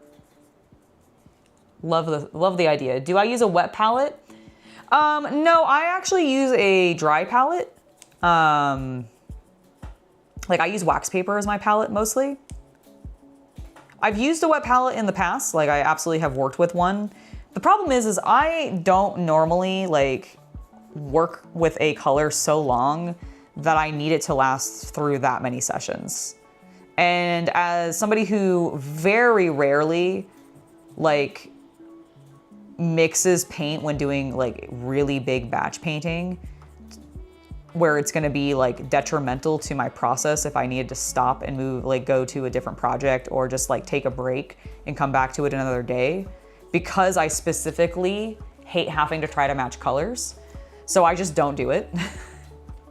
And it means that I really have not found a need for a wet palette, because I feel like wet palettes are predominantly useful for like, I'm working on a really long-term project, I'm mixing a lot of colors, and I don't want to have to worry about trying to mix this color fresh and match it, or run out of the color while I still have because I mixed a whole bunch, because I knew I was gonna need a lot of it, but I didn't actually get done today, and so I'm gonna save it that way. Like I'm not that kind of painter normally.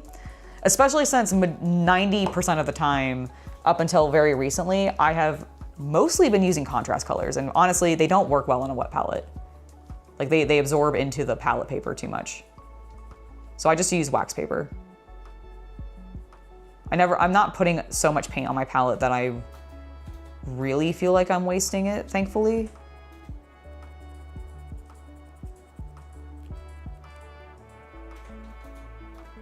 But I know that's a big concern for people, and I completely like would recommend a wet palette if you're that type of person. If you like to mix colors and not use stuff straight out of the straight from the pot or straight from the bottle, then a wet palette might be extremely valuable for you.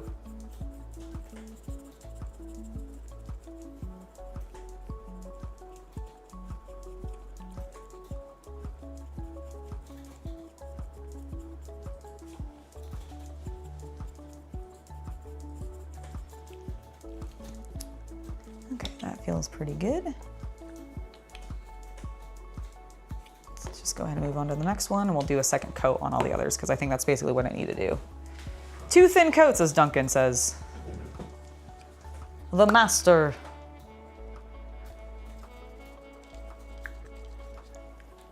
Of Dunkin' Donuts? Of Dunkin' Donuts, yes, absolutely. You got it. You nailed it.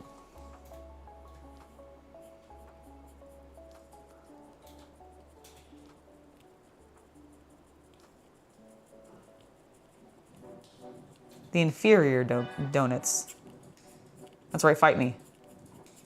This is not a coffee debate, this is a donut. This is a donut debate, not a coffee debate. I think Dunkin' Donuts is inferior donuts to Krispy Kreme because I don't like cake donuts. Or like really bready donuts much. I am a stuff it full of sugar and glaze and put it in my mouth, and then I'll cry a bit because it's too sugary and I can't actually eat donuts very often anymore. So really, I don't like either. But I used to be a hardcore Krispy Kreme girl.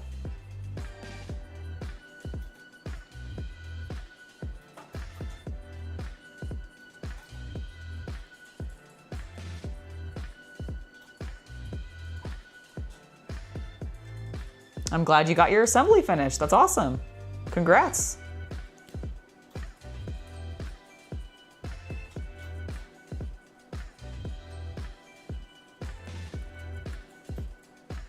No, that is not what a wet palette means. A wet palette is a specific painting palette device that tends to look like a little box. Here, I'll show you one. This is a wet palette. It is usually a sealed device. This one snaps shut. And inside is a combination of 3 things. You have a foam absorbent sponge underneath. Then you have a paper palette that sort of sits on top of it, and you then put water in it. And that is how you create a wet palette. You can do this with a container, like I'm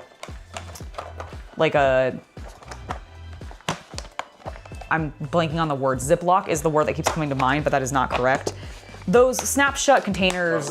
Tupperware, thank you. You can do the exact same thing with a Tupperware, paper towel, and a normal palette paper like sheet, and do that. But it is that's all a wet palette is. It literally is got water in it to keep the palette wet. What I'm using is a dry palette, specifically a wax paper palette.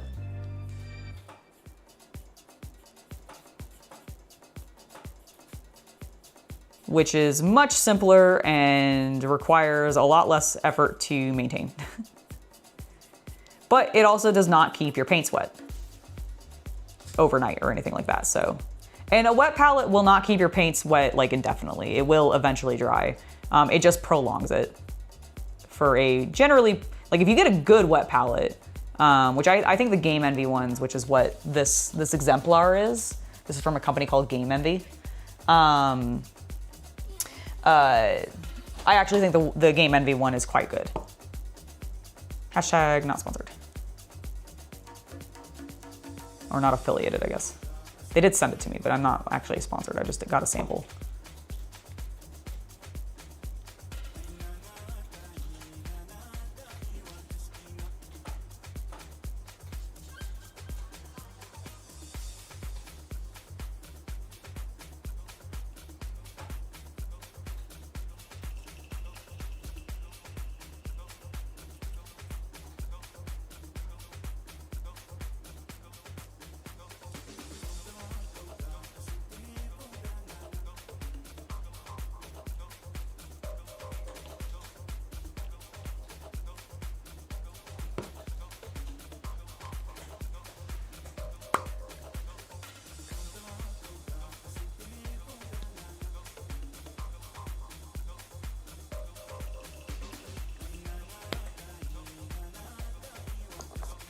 Oh, well, cool.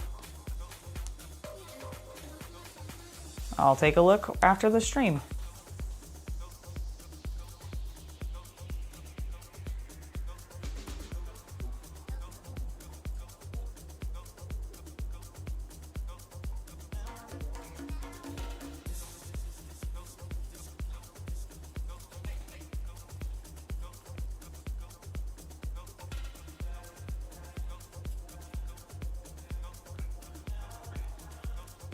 Yeah?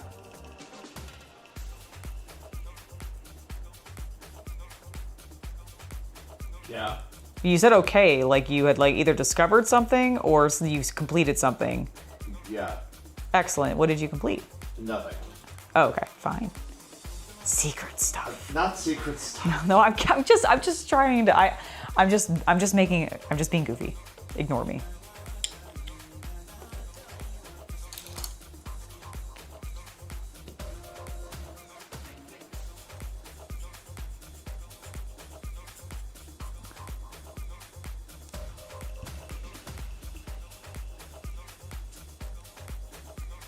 All right, we've got 3 of our pillars almost in a good dry brushing state. So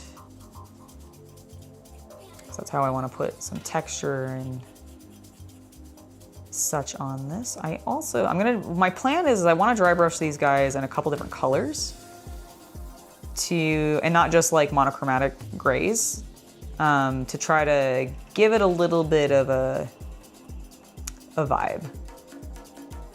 A fun vibe.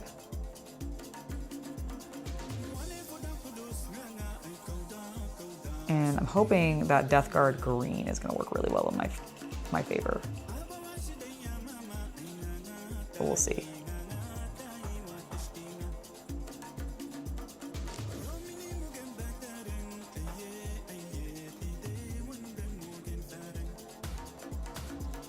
You're using silicone to fidget things for mini pot palettes.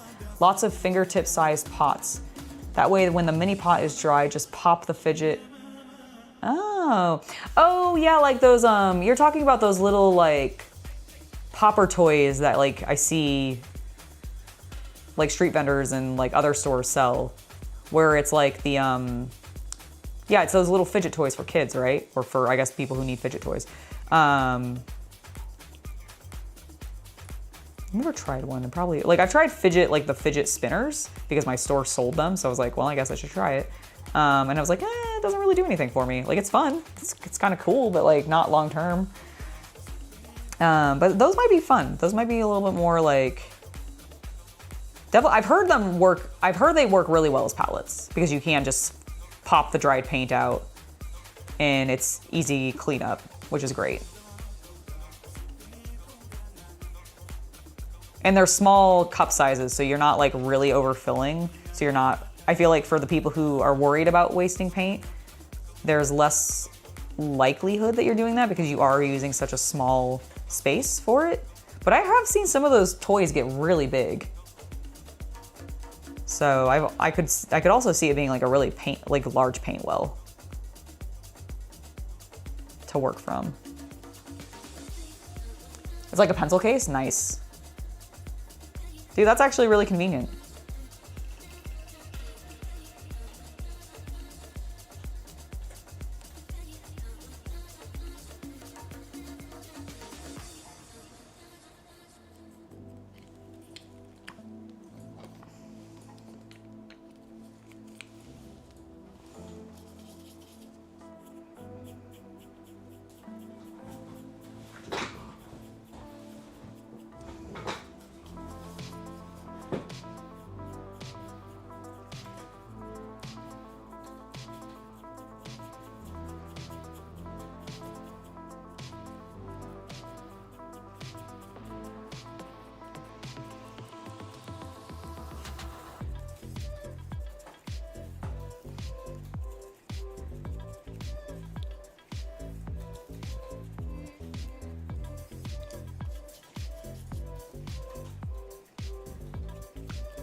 Okay, that's good. Let's get the top again.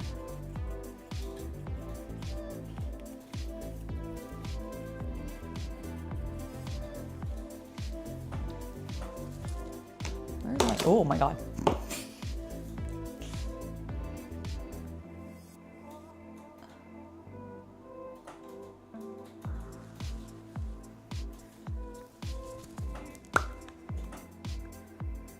Oh yeah, that is kind of early in the morning for you. Have a good rest of your evening, Hari. If you are having to step out and go to bed at this point, I wouldn't blame you. Thank you for stopping by. And I will check out the tag that you did with me on Instagram later on.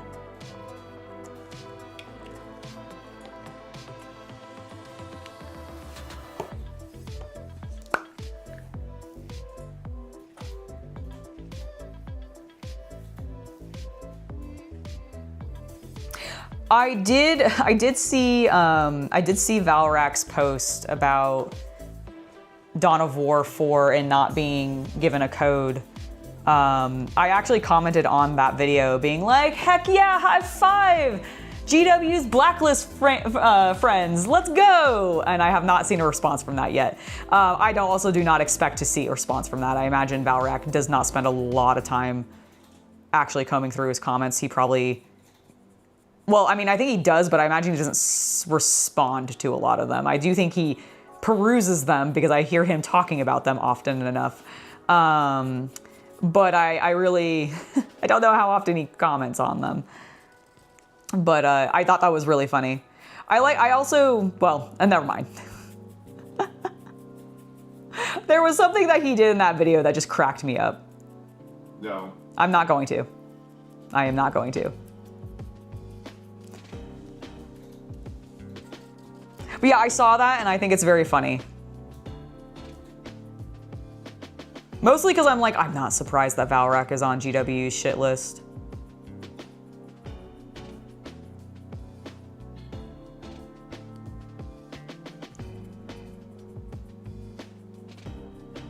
GW doesn't like people talking about their leaks.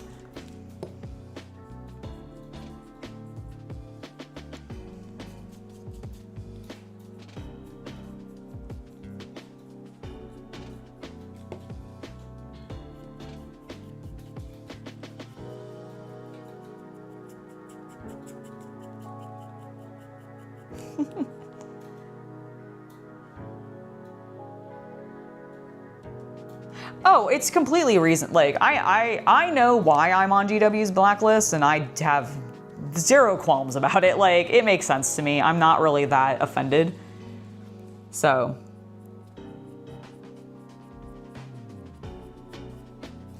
And honestly, the only actual downside I personally see from it, I don't want GW to send me miniatures. I do not want to be obligated to Games Workshop to produce videos on their schedule. That sounds not fun. Especially since everybody who I have heard who like does stuff with them, like has always said that they get stuff sent like days before, like days before their videos are due out. And so I'm like, I don't want to have to rush that. I don't want to have to stress out about that. So I have zero desire to be working with GW on a miniature capacity. The only actual downside I personally have is I'm like, I wish I could have worked with Owlcat. Like, I would have loved to be able to work with Owlcat on the Rogue Trader DLC. I would have loved to have promoted Dark Heresy when that comes out, because I literally have the RPG, like tabletop versions of those systems sitting on the shelf behind me. And like, that is my only qualm about not being on GW's blacklist, is I'm like, oh man, I wish I could work with the video game companies. But I'm also like, whatever, I'm gonna play the games anyways, so it's not like that big of a deal. And I'm still gonna enjoy them, so it's not hindering me in that way. It's just literally me not being able to get a code to be able to get you guys maybe a discount, which sucks. But there's plenty of other people who do. So you guys, and I know you guys, a lot of you who are like 40k fans especially, do go and watch a whole bunch of other content creators. You're not just coming to me for 40K, you know? So like if you want to get those codes, if you want to get those deals, you're gonna be able to find other content creators who are not on GW's blacklist and are getting those fancy codes to be able to play those games early. And that is literally my only sadness, but it's very minor and it does not actually like impact me on a emotional level in any capacity.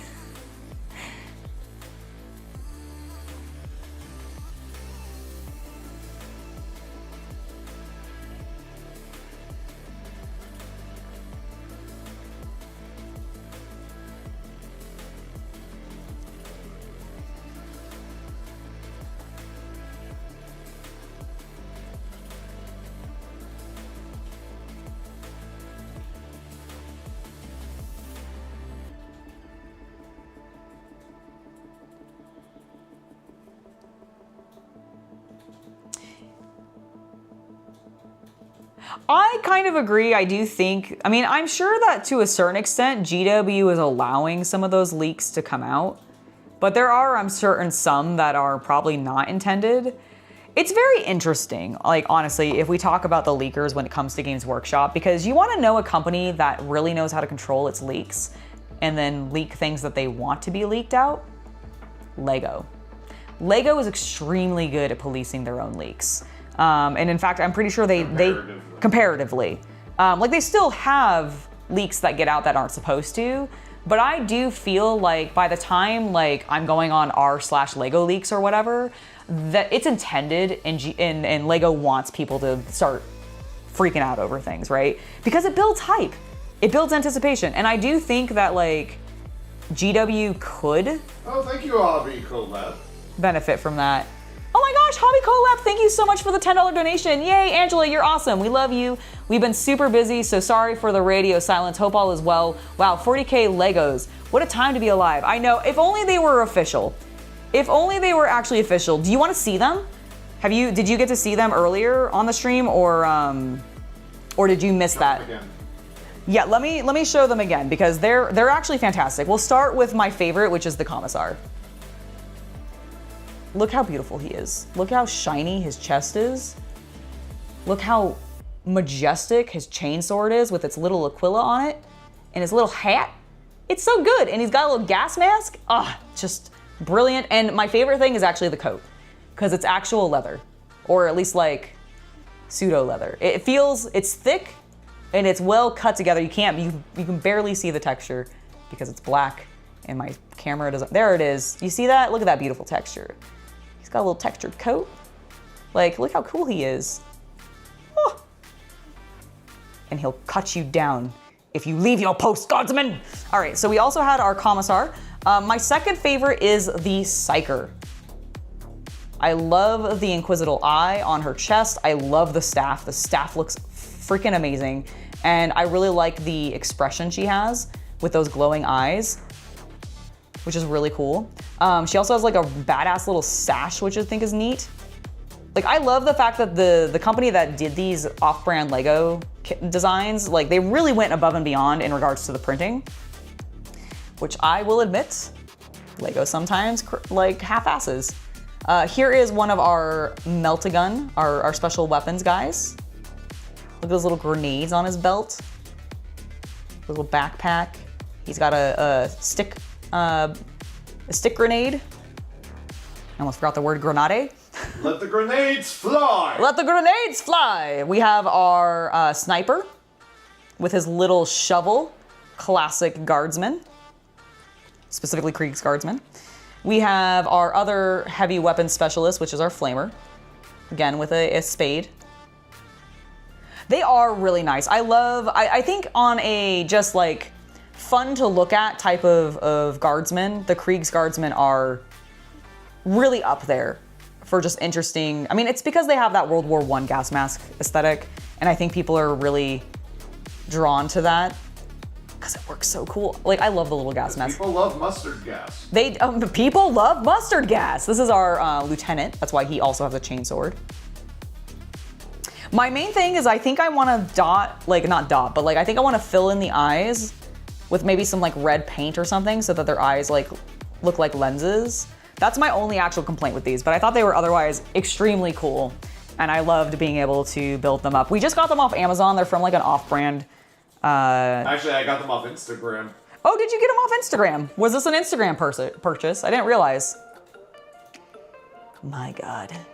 We've turned into one of those types of YouTubers buying off-brand things off of strange sites that aren't normally meant to be stores. Oh, come on, like you don't get those ads? Oh, I do. I'm hoping I get more ads. I want some like beautiful space marines.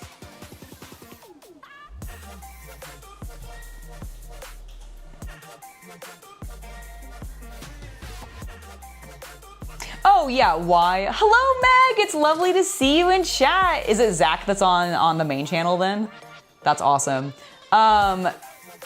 So Craig, to explain to you how I got on GW's blacklist, I do spicy content, and they don't like that. Period. And it doesn't help that I do hobby themed spicy content. So let's just say we're also only confident that is the reason. While we've been told that's we're true. blacklisted, we've never been told the explicit reason. No. So for all we know, you did a news video that covered something they didn't like the same way Valrak did. And maybe that's what got you blacklisted. It's probably the Sister of Battle OnlyFans, though. I was gonna say, it's probably the fact that my OnlyFans is very Warhammer themed because I like Warhammer and being spicy.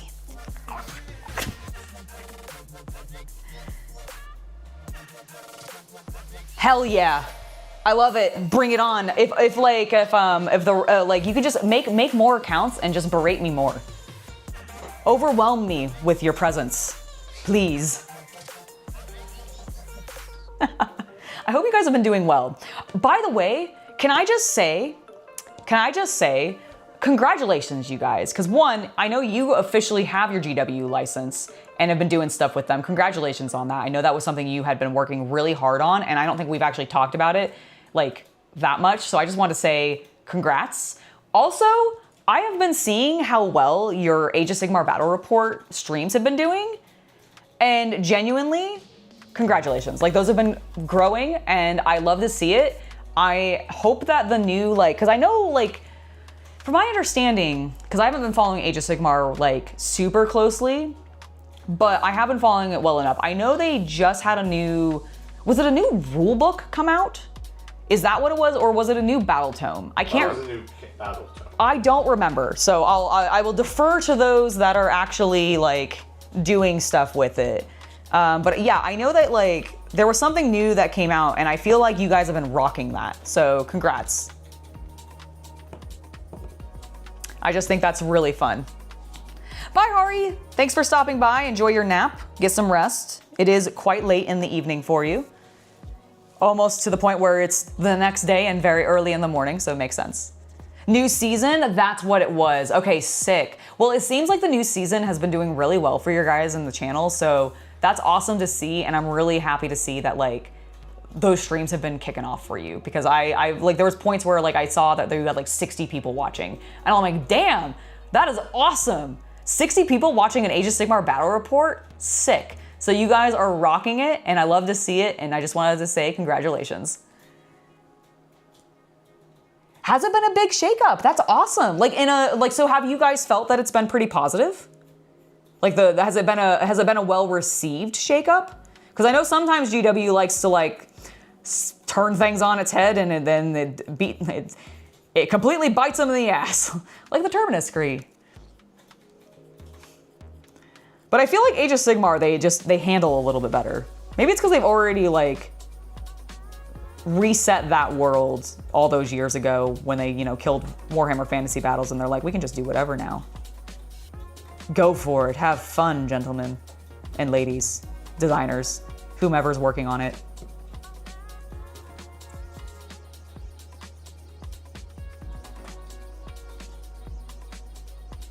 Oh yes, yeah, no, I've been doing a couple things with Shay, my very shy goth friend, who I recently met like a couple months ago and we've been doing stuff with. It's been awesome. Been loving doing things with her.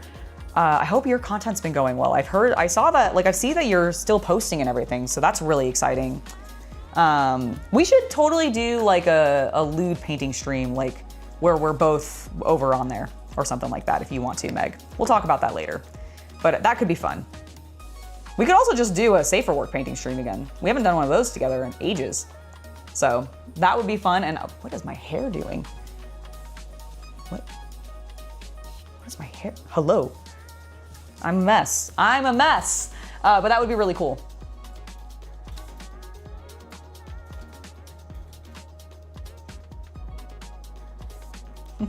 I think that would be amazing. We'll definitely message. I'll message you on Discord. Or I can text you, whichever you prefer. Just let me know what you prefer. Which is your preferred mode of communication? Because yeah, I would love to do more stuff with you. Both on a safer work capacity and a spicier capacity. Yes! Oh my God, yes! We should oh my God, yes! We should totally play Blood Bowl in bikinis. I'm down. I'm down for that. I'm 100% down for that. Like that could actually be sick. It won't matter how bad we roll. It'll be great. Discord? Okay, perfect. I will do that then. Probably expect that on like over the weekend / on Monday. I'll probably be potentially a little tired and may forget in the immediacy after this because I'll probably be focused on getting dinner. And then tomorrow, I could probably do it in the morning if I message. The games is in the afternoon. Yeah, I was gonna say the game, we don't have to leave for the game until like, what, like 3 o'clock? Okay, so yeah, I'll have time tomorrow morning. Please remind me, Chaos Cultist, to message Meg. Yep. Okay, cool, thank you. Oh my gosh, I also like, I have felt so self-conscious next to Shay because she is, like, she pole dances, so her core is insane. Like, she is really good at it too. Like, she can keep herself up. She did this like TikTok thing with her legs recently. She was trying to teach me how to do it, and I was like a fish out of goddamn water, and she was just a majestic swan moving her legs in a beautiful circle, and I had no idea how she did it. And mostly because my legs weren't getting tired, but my core was getting tired. So like, girl has an insane core. I have been so self-conscious every time I've done stuff with her because I'm like, I'm a giant next to this woman. So yeah, I get you. I feel like. Oh, I can only imagine what men must feel like next to her because she, like, you guys are just even bigger than me.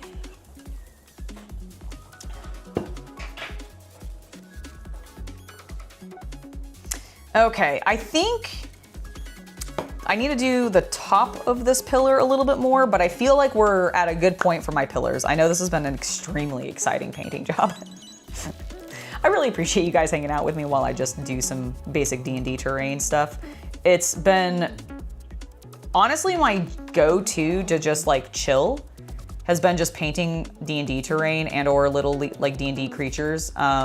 For example, in our last game, Chaos Cultist ended up randomly deciding to have Chomper, the dragon, which we represented using a squig, the Drake construct of the NPC character that is sort of getting us to our initial like point where we need to do our mission in the game.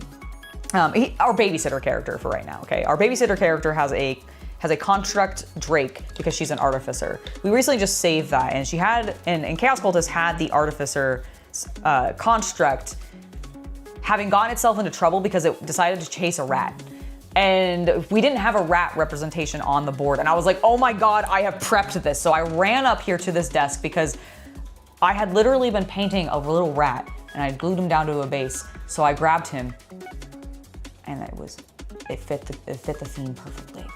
So I've just been really enjoying painting all this D&D terrain because it's just, I'm really loving my D&D game. It's just been so fun. Okay, oh wow, I did a shit job on this one. We actually need to do a second coat. Wow, that's just terrible, just terrible. Look how streaky that is. Terrible job. There we go. Immediately better.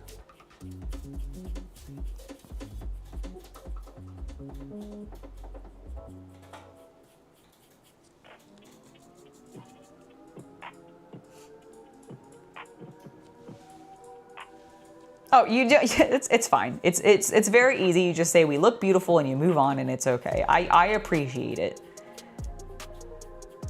We have body image issues sometimes. Everybody does.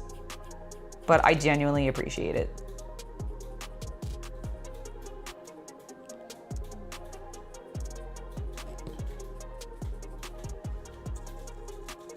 And I'm sure Meg does too. You guys are so sweet. Okay, top of that is done. We should do a little bit more on the bottom because it looks like I literally missed getting paint into that crevasse and there was a little bit of primer there. How terrible. Let's see. What is today's date? It's 22nd. Okay, I still have time. Boop.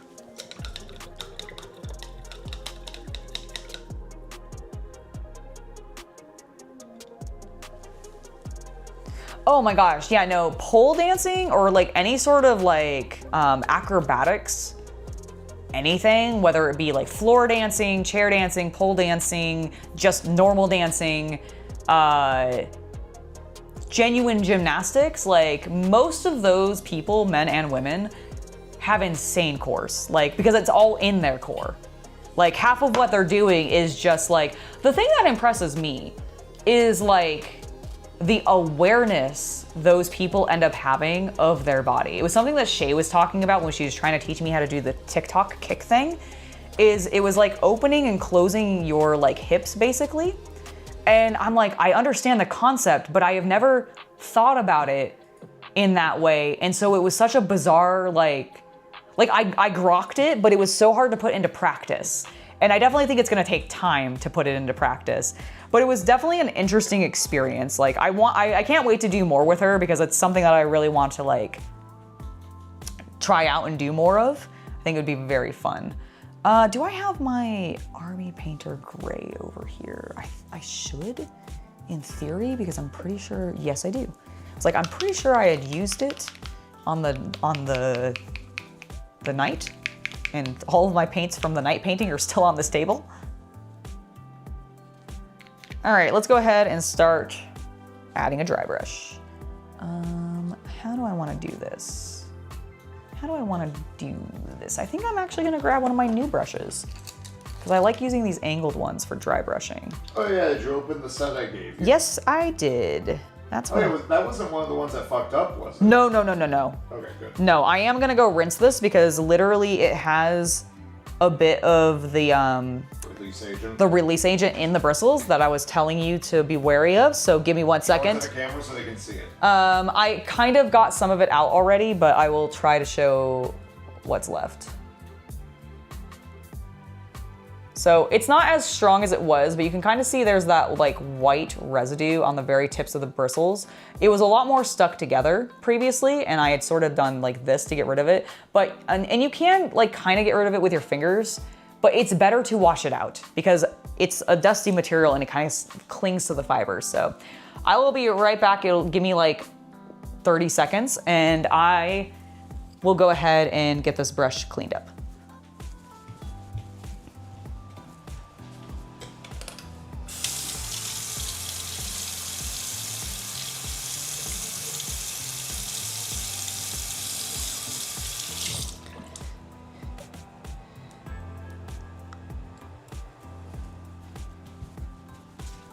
Okie dokie.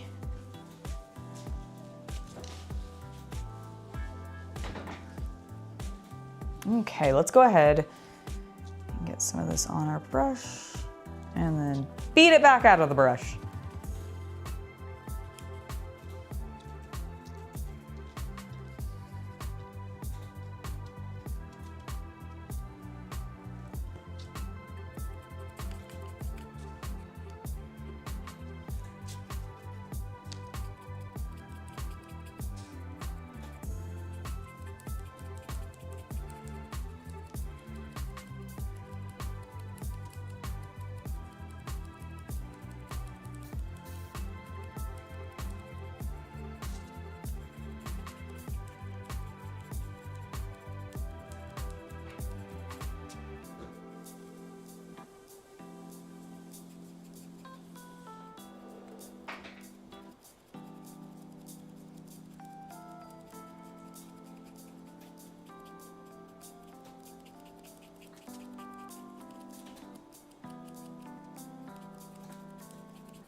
it doing what I want it to?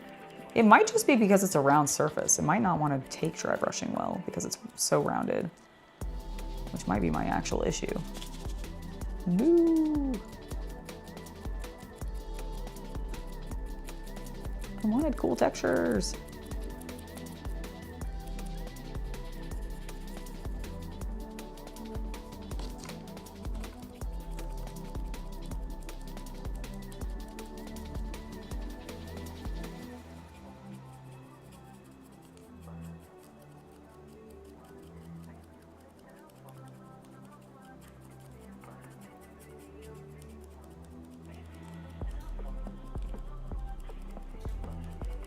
Okay, it's starting to work. I just gotta build it up slowly and blend it in. That's what I gotta do.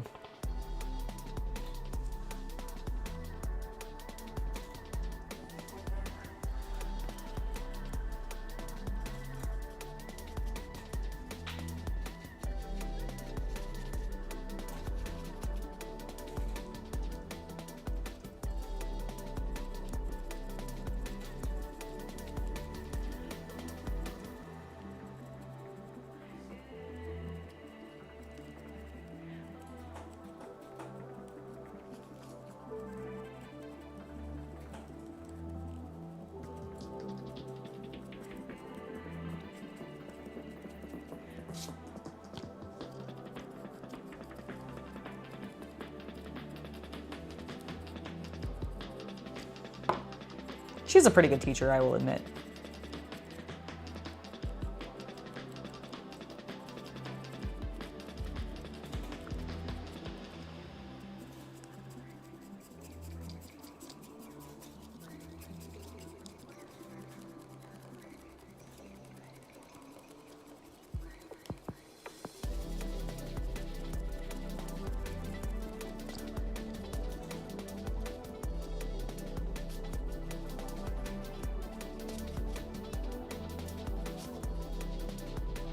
Oh, nice. Look forward to seeing what song it is.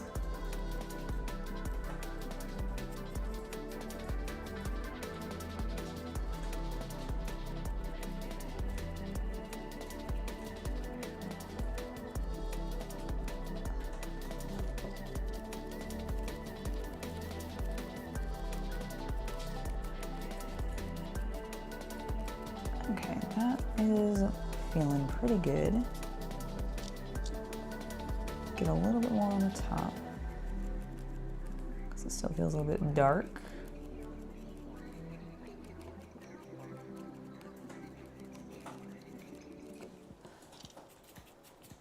Okay.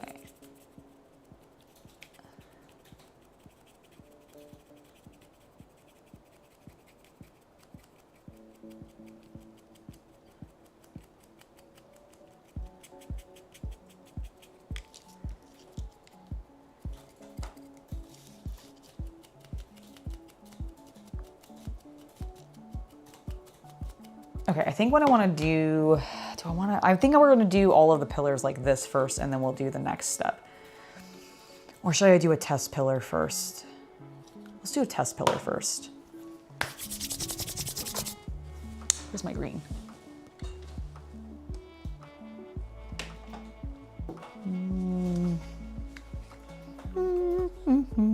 Where is it?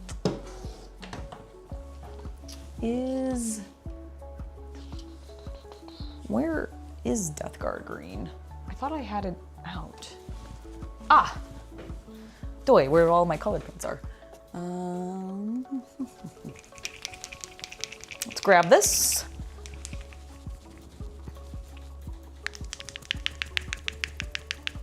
Hello, Gavin. Yes, I am doing quite well, and thank you so much for dropping a like. Hello, Neo. It's lovely to see you.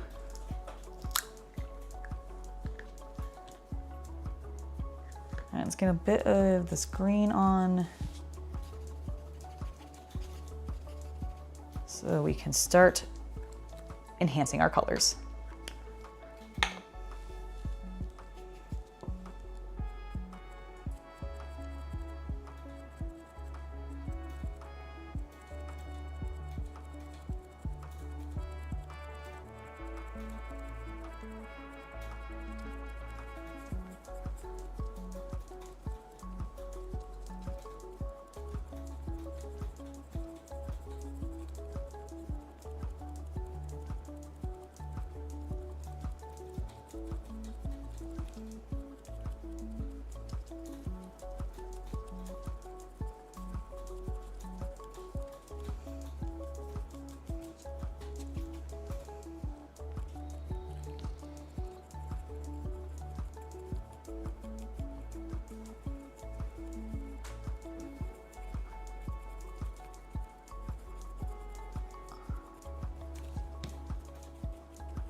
Thank you for subscribing, Gavin. Thank you for subscribing, Gavin Dunham. It's lovely to have you join us.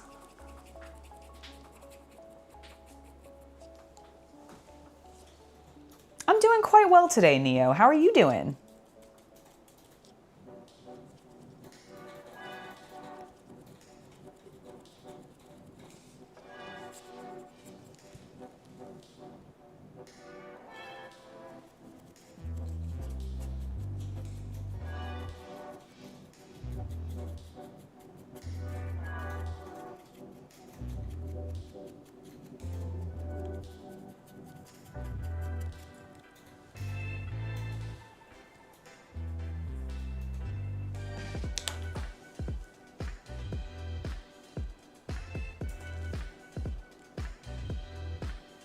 Oh yeah, that's looking good.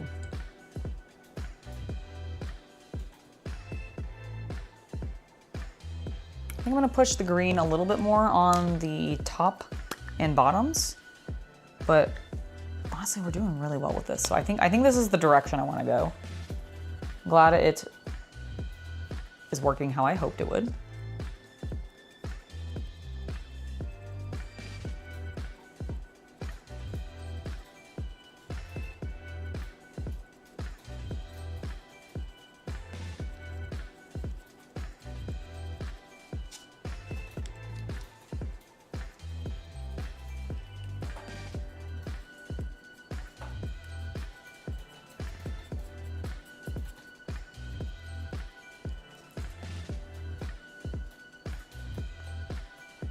Yeah.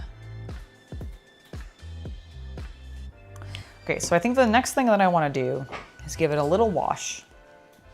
The question is, do I want to do this with Mortarian Grime, or do I want to do this with Ochre Brown, or do I want to do this with the black? I think we're going to do black and green. So Mortarian Grime and black. Let's see. Ooh, or should I do a Thonian camo shade? No, I think Mortarian Grime. I want it to be a little paler. And then I think I already have my black on here. No, I'm not painting guardsmen today. What I did is I built some Krieg's guardsmen that I got from an off-brand Lego company. So they look exactly like Lego, but they're obviously not Lego because Lego doesn't do official GW licenses, but I really like the way that these look. This is the Sergeant. Here is our Psyker.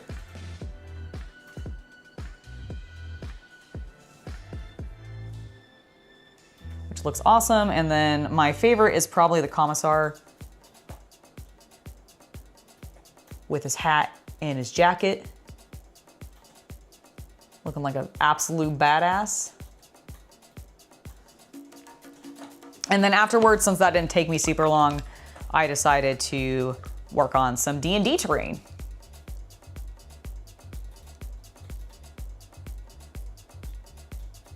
Which is what I'm doing right now.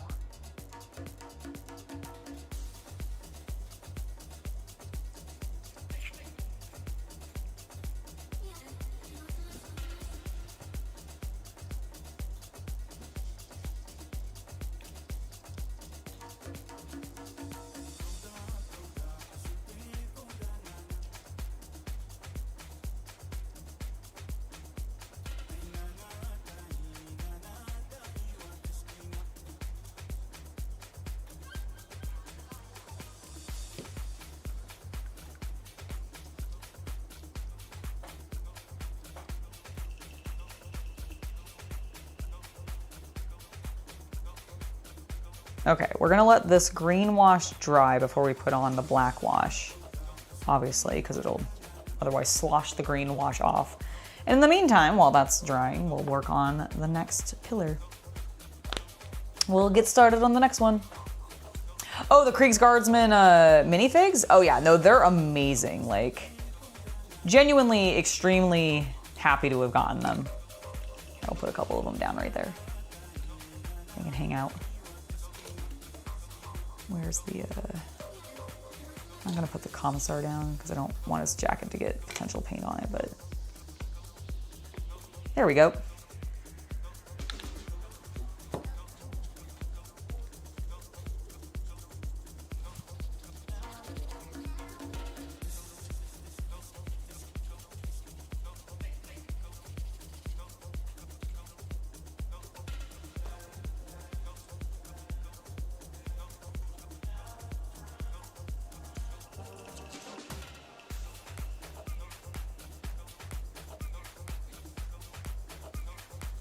Yeah, their minifigs are extremely cool.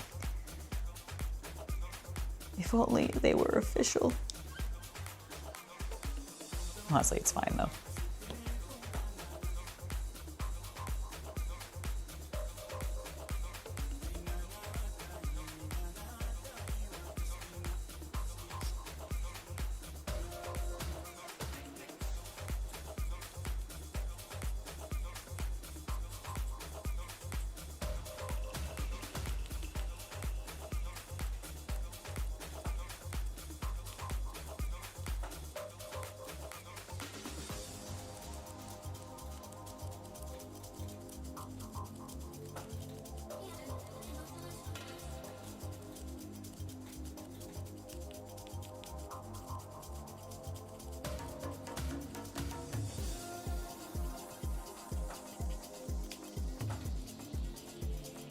The intensity is taking over me.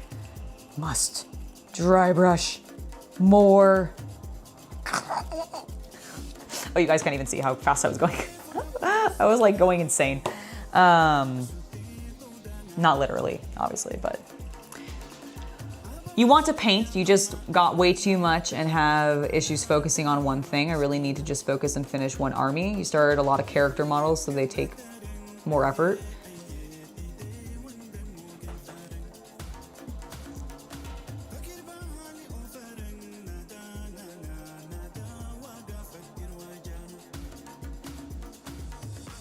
Yeah, I mean, characters can be really rewarding because they can be a little tedious for sure, especially depending on like how like crazy you're going with your paint scheme and everything. I completely agree. But yeah, I mean, if you want to take a break and like work on some basic boys or do terrain, I mean, do it. that's I mean, I know it might be hard to motivate yourself to do that, but like, I don't know. So here's the thing. I'm not a batch painter. I do not enjoy the batch painting process. So I'm one of those people that when I'm painting an army, like I will literally take breaks from that army, mid-army, and move on to a different army.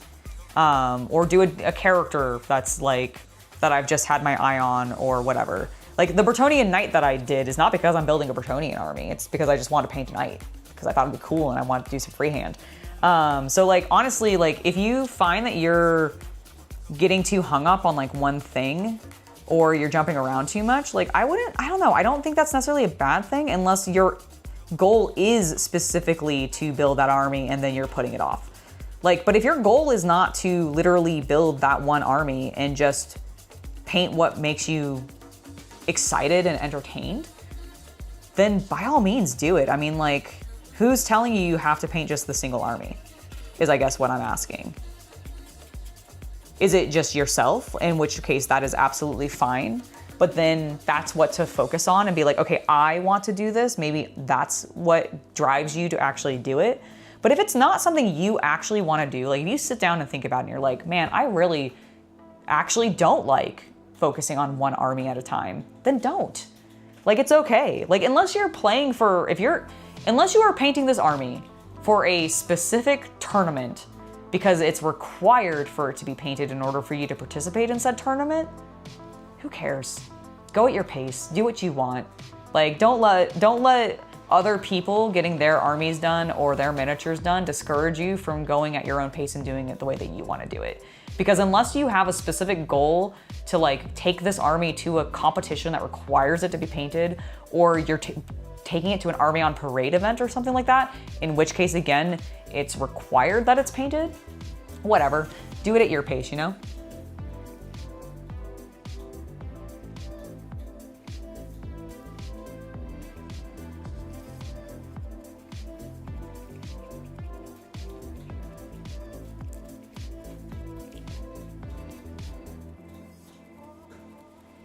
I mean, maybe instead of thinking of it as, hey, I need to finish this army, maybe you just start thinking of it as, hey, I really like the Blood Angels or this particular unit. I'm gonna buy that unit and paint it because it makes me happy.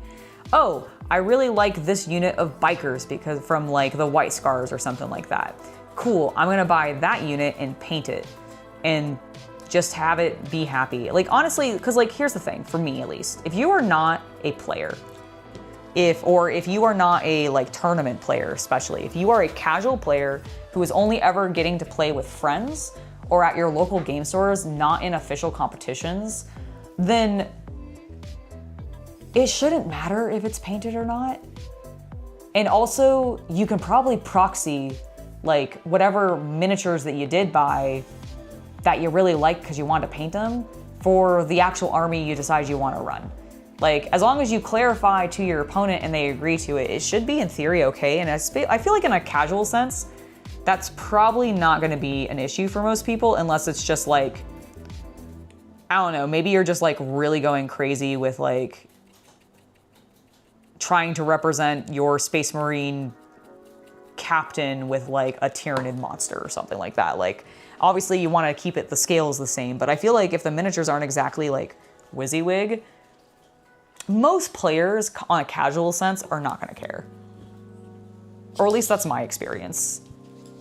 I've also been in a very like chill environment for most of my gaming, so I've never really had like somebody be like, oh my God, you can't play with us, your army's unpainted, or something ridiculous like that. Like, is that still even a thing? I feel like that's an old trope of like graybeards like being gatekeepery. That doesn't actually happen anymore, but is still kind of in the zeitgeist of like our minds.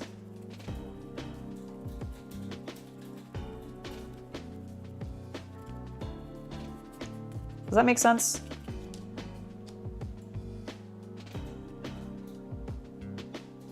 Yeah, exactly, Lord 17C. That's what I mean, is like, unless it's been enough, like, unless you are playing hardcore in official tournaments, which I feel like 90% of most Warhammer players are not, despite some of their ambitions too, but 90% of the players don't.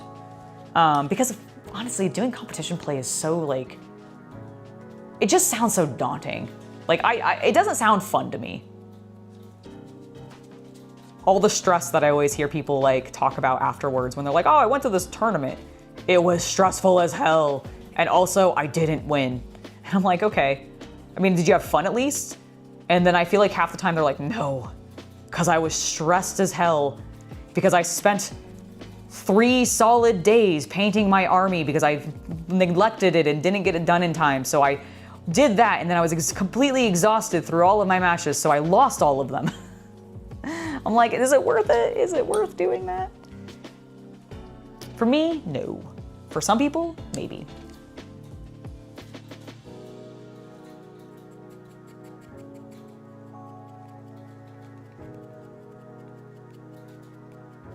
I mean, for the most part, but trust me, Lord 17C, I guarantee you those graybeards are still in my comments, especially on Facebook. Oh my gosh, I know. The rules changes at this point, I actually do think is GW's biggest detriment. The consistent, like, just half-assing their rules and then having to errata them because players finally get them and are using them and going, wow, this is really broken, is so consistently, like, frequent for GW at this point that I'm like, why, what are you even doing?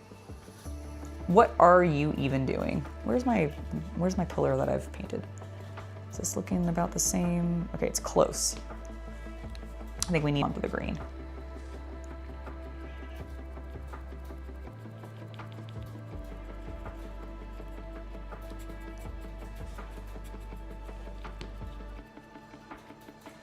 It does feel like a constant game of catch up. I completely agree with you.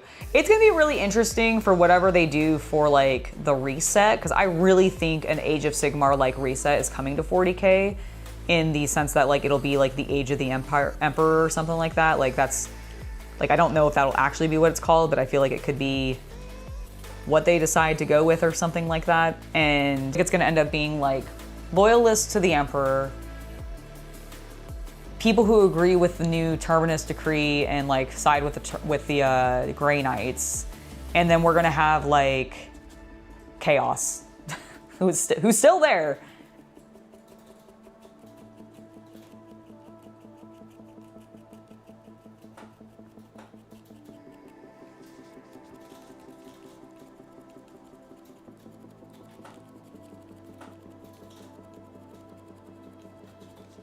Okay, let's get to the, actually, you know what, let's just keep working with the gray and do all of them in gray now before we actually move on to the green so that we're not going back and forth between our colors.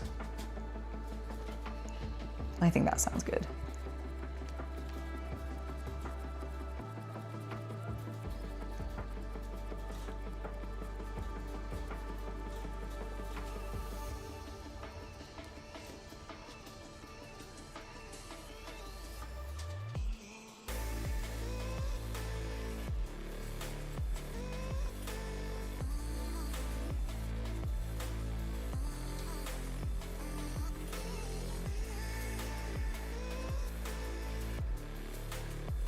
From my understanding, it does sound like it's more stable. Like, I feel like I don't hear people quite as like whinging about GW's constant rules changes. I know that, and I don't know if Hobby Collab or Meg are still in chat or not, but when they were here earlier, they were talking about there's a new season out for Age of Sigmar, and apparently it's doing very well for the game. People seem to be really enthusiastic about it. So, and I know that I've really enjoyed the games of Spearhead that I've played, which is like Sigmar's version of Combat Patrol, basically. And that's been really fun. So like, there's definitely some interesting things happening, I think, in Age of Sigmar. I just don't know if it's quite like, I don't know what, honestly, is the big difference between it and 40k at this point in regards to mechanics and what might make it more appealing to some people than 40k. So, Michael, thank you so much for the $5 donation. Thank you so much for the hype. Woo! I appreciate it so much. But yeah, honestly, like if you've been feeling like down and out about 40k, Age of Sigmar might not be a bad system to check out. The other thing I can really suggest, honestly, would be Horus Heresy. Because from my understanding... I vote Mech Warrior. You know what? Or Battletech. Go Battletech. But like, if you want to stick with Warhammer and specifically GW products, like honestly, Horus Heresy I think is really... If you want, especially if you're a Space Marine fan. If you are a Space Marine. If you are a Space Marine, go play Horus Heresy.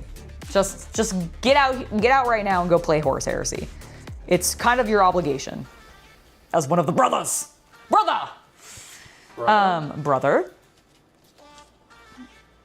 We don't have brothers. We have guardsmen.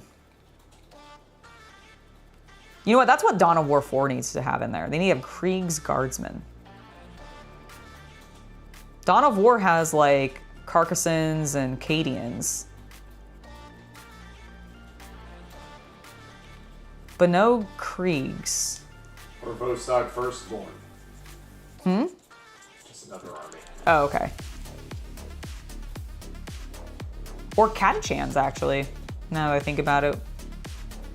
Wonder if they'll give those options. Probably not. I suspect like maybe in multiplayer you can change like colors to represent it, but probably not actually in-game stuff, like narratively.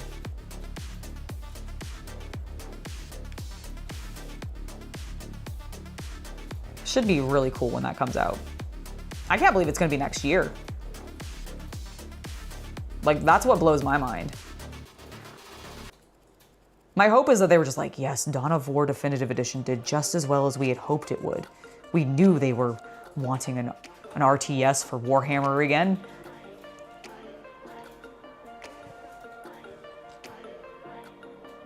Steel Rift is also a very good mech game. Nice. I don't think I know that one. Tell me about Steel Rift. Like, is it the same scale as like Battletech, or is it smaller, larger?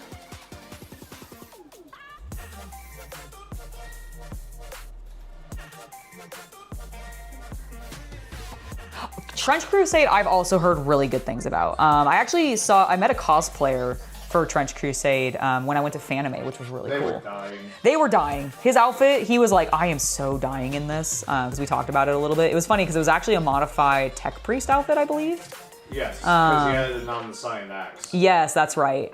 And he modified it to be, I can't remember, I am not familiar with Trench Crusade's, not classes, they're factions very well, but it was... The ones that look like penitents. Yeah, the ones that look like penitents. Like whatever faction that is. And it looked really, like he did such a good job. It was really cool.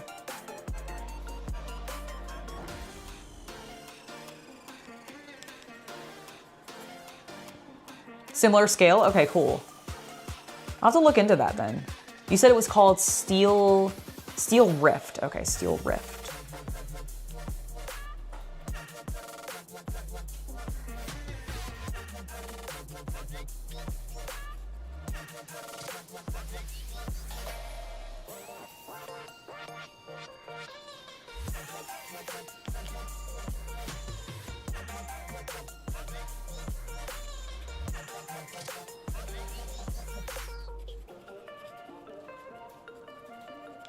All right. Feeling pretty good about that. How is my first one going? Okay, it's almost fully dry. God, it looks really nice.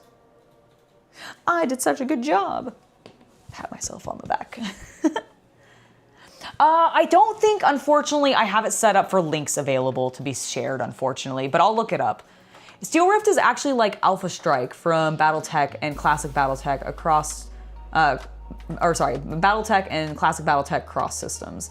Decent crunch, but not on a level of Classic, but more complicated than Alpha Strike. Honestly, that actually sounds really cool because I've played Alpha Strike and I've played Classic. I really like Classic. It is very complex. Like I have only ever played Classic with the heat elements removed because I hadn't quite grokked that yet, and there was enough other like, you know, we still had the thing where like your arms were being able to taken out by the pips and everything. Like you had to fill those in. So like I was learning that, and that was kind of where I got to. And I think like the next game I was meant to play was going to include the heat elements, so I just never ended up doing that game. But I do remember it being kind of complicated because it was explained to me. It just wasn't like, I didn't really feel like in the explanation that I was initially given, which was like mid-game, it kind of was going over my head. And I don't know if that's just because the guy who was explaining it was like talking about it too broadly. Maybe more advanced than... Or it may have just been like he started, like I think it was that he was talking about it a little too vaguely in the sense that he kind of expected me to know certain things that I didn't quite understand when he was explaining it. And again, this was like my second game, so I'm not really like that bummed about it. It was just something that I noticed. And then we did try Alpha Strike on a different day, which was pretty cool, but yeah, it plays like almost very similarly to 40k, which is fine, but I really liked that classic initial experience that I had gotten with Classic BattleTech, and I was like, I don't like how simplified they made this. Like, I almost want it to be in between the two, and I don't feel like it was doing that. But yeah, like, I definitely will look into Steel Rift, because if it is sort of in between Classic and Alpha Strike, that sounds pretty cool, and if the minis look rad, even better. Oop, oop. What just happened? Did it go down my shirt? It went down my shirt. There it is.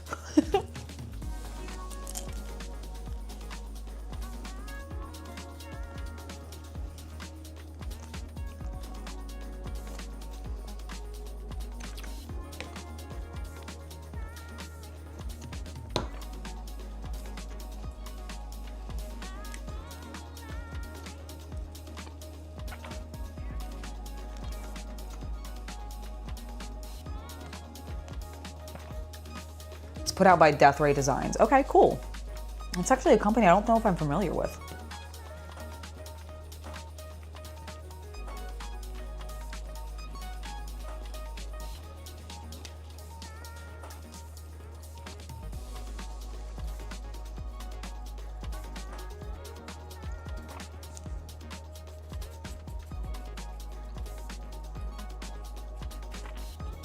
I'm sorry if my chewing just now was really loud. I felt like it was really loud in my head.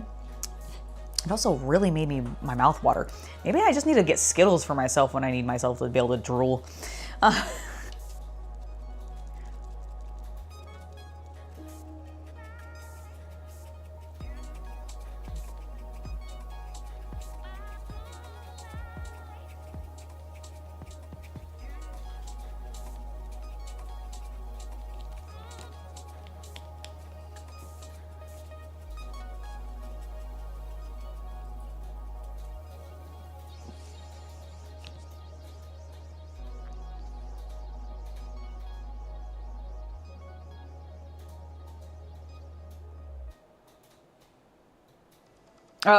So, I mean, they kind of, like, people somewhat use those terms interchangeably, especially armies and factions. They're the same thing. Faction is just the overarching, like, Orc is a faction, Space Marine is a faction, Imperial Guard is a faction. That would also be the army. Like, you could refer to an army a little bit more specifically, like you could say, oh, I run Imperial Guard, specifically the Catachans, in which case the Catachan would be the army. Or like the Blood Angels, if you were going with like a specific Space Marine chapter. The problem is when it's referred to, this, like, chapter refers to just Space Marines. That is what chapter refers to. Guardsmen are referred to by, I believe, their regiment. And then, like, Sisters of Battle are referred to by their orders. I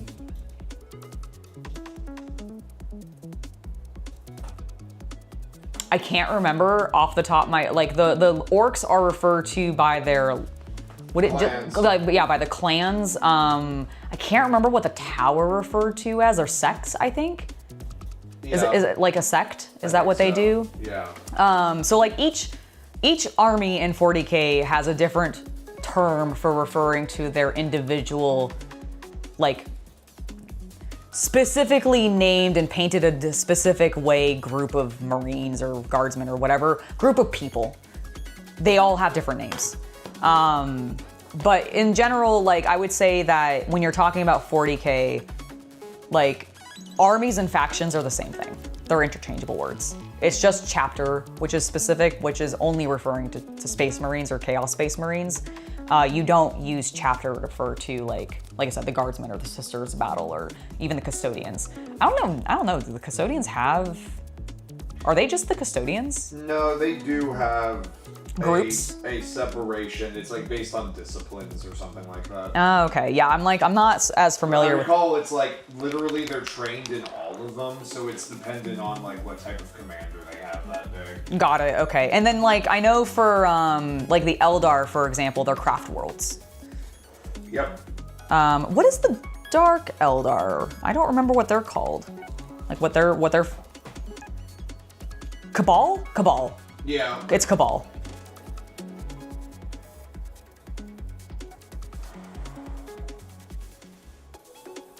Tyranids or hives. Hive fleets. Or hive fleets, rather. Who else am I forgetting? Is there any major, like, Xeno that I've forgotten? I've got Tau, I've got Nids, we got Eldar and Dark Eldar. Orcs. I don't remember what the Votans thing is. I want. Kith? Yeah, I think it's Kith. It's like, it's similar to Clan, but not. Because they're essentially dwarves. But yeah, that's the difference. Let's hope that helps.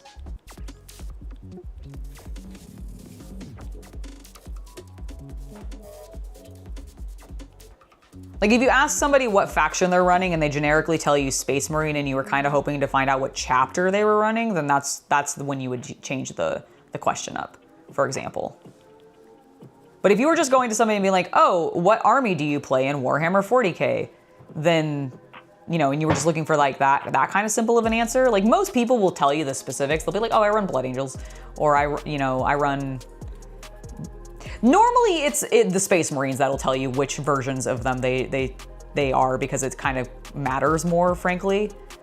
Like, it still matters for all the other factions too, but I feel like 90% of the time, like, if you meet an Eldar player, they won't specify which Eldar craft world they're running unless you specifically engage with them about the fact that they run Eldar. Otherwise, they'll just tell you Eldar because. Oh, I'll tell you, I played BL-Tan, bitch. Okay, well, maybe. Okay, fine. Not all Eldar players, but I feel like I've met. Hashtag not all Eldar. Exactly. Oops. I have way too much paint on that brush still.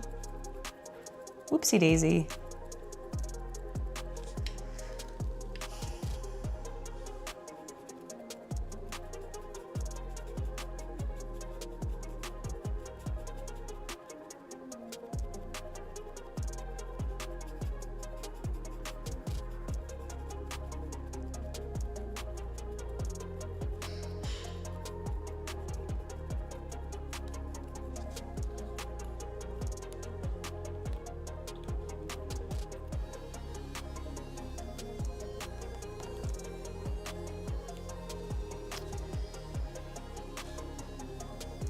I need to figure out what to do for dinner.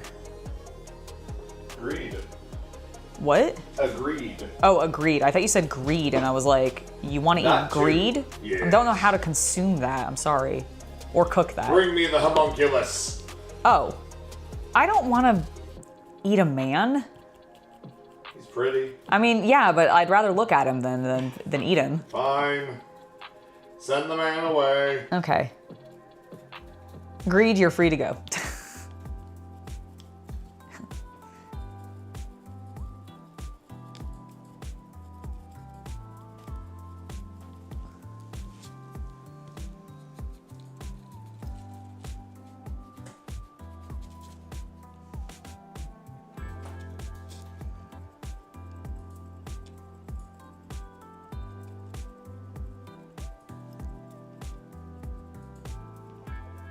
You love to specify that you're an Eldar Corsair player. I mean, see, that's fair. You know what? Maybe I was wrong. Maybe I just have met some other Eldar players who's like, oh, I play Eldar, and then I'm like, okay, well, but which Eldar? Everybody else is being very forthcoming with what Eldar they play. Maybe the other people were just very shy.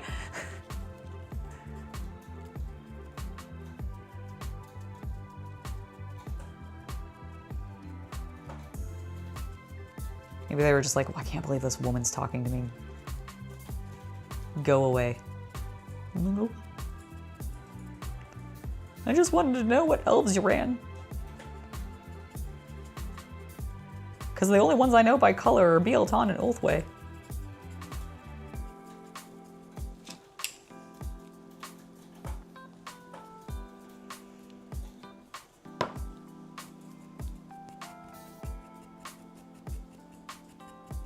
The Corsairs are the pirates, right? Like those are the pirate units for Eldar? Mm-hmm. Okay, that's what I thought. That probably is pretty fun, running like a full Corsair army.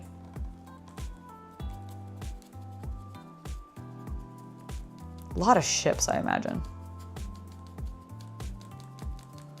Then again, it's Eldar. They kind of can have a lot of ships, just period.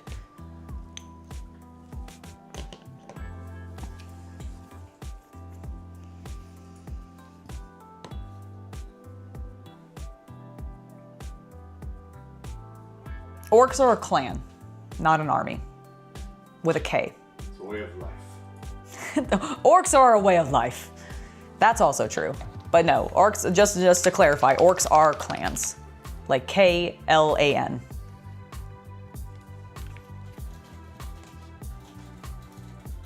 Because they don't use the letter C.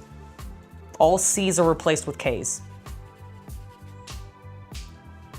I'm not sure why. I don't know what the orcs have against C's, but they very much don't like them.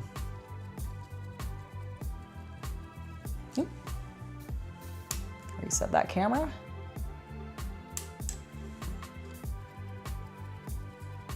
There we go.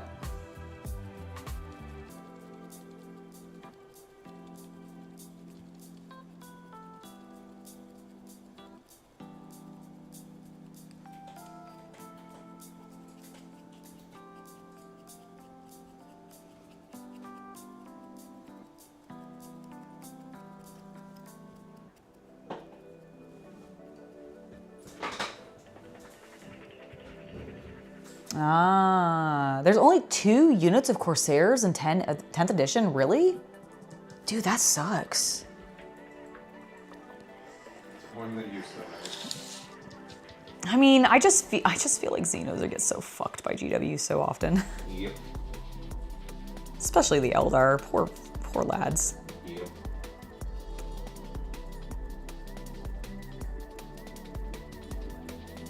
It's because they're difficult to run. High octane, like high speed, like armies that are fragile, I just feel like have a certain skill level on them. That is high. And makes people go, oh God.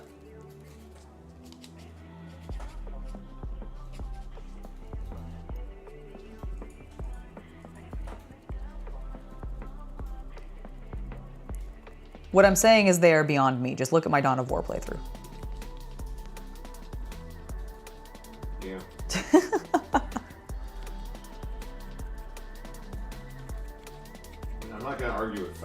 I said screw you to the Eldar in that mission.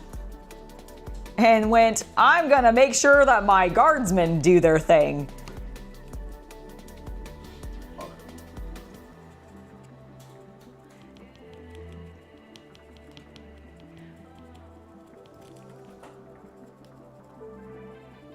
Void Scars and Void Reavers, got it.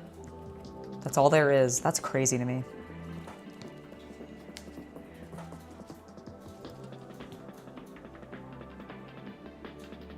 That's because orcs with a C is how D&D and Lord of the Rings refer to orcs, which is why GW refers to them with a K, because it's legally distinct and they can trademark it. Yep.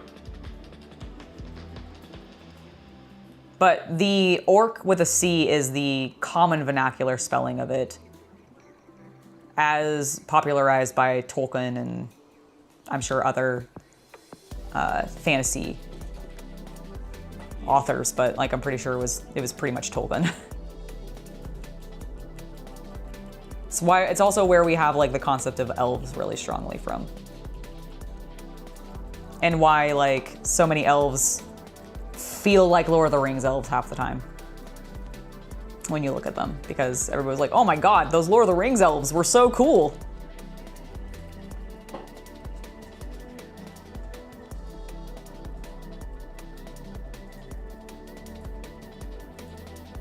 But yeah, if you ever see orc with a K, it's referring to 40k orcs specifically. And I mean that like on a legal sense, generally. Like I'm sure some other like novel series or whatever has like commandeered it. But yeah, generally on the internet, if you see orc with a K, it's referring to Games Workshop. And if you see orc with a C, it's referring to the more classic fantasy orc from like D&D and Lord of the Rings.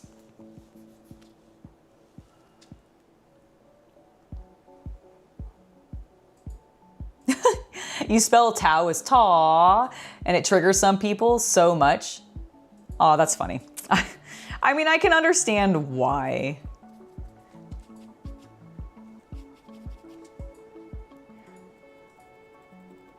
If they're hardcore Tau fans, they might be a little offended.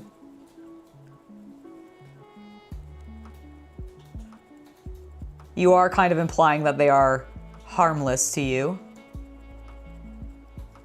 Being filthy Xeno scum that they are.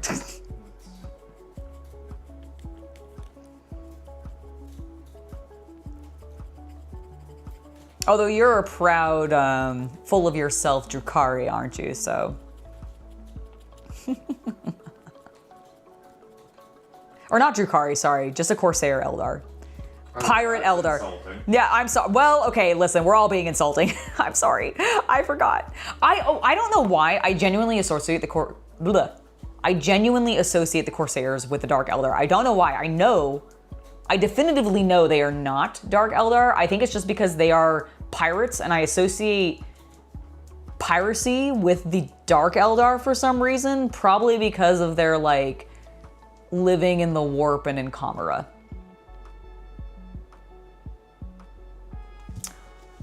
Your heart is Tau? Well, there you go. There you go, Neo. Okay, please tell me that your Tau army is like very like pink purple themed or something. I feel like with like referring to them as Taw, I think it would be very cute for them to be very like sweet looking. Like very soft. Palette wise, not like prowess wise.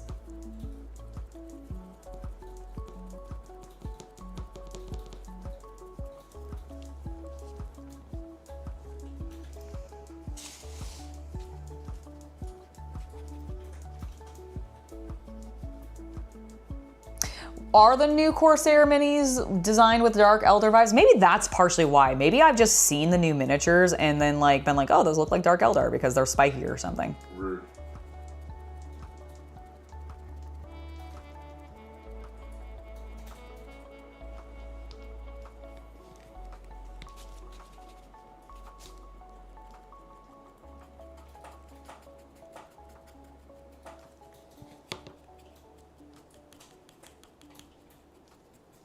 I mean, GW like genuinely does seem like they're trying to homogenize the Eldar race just in general.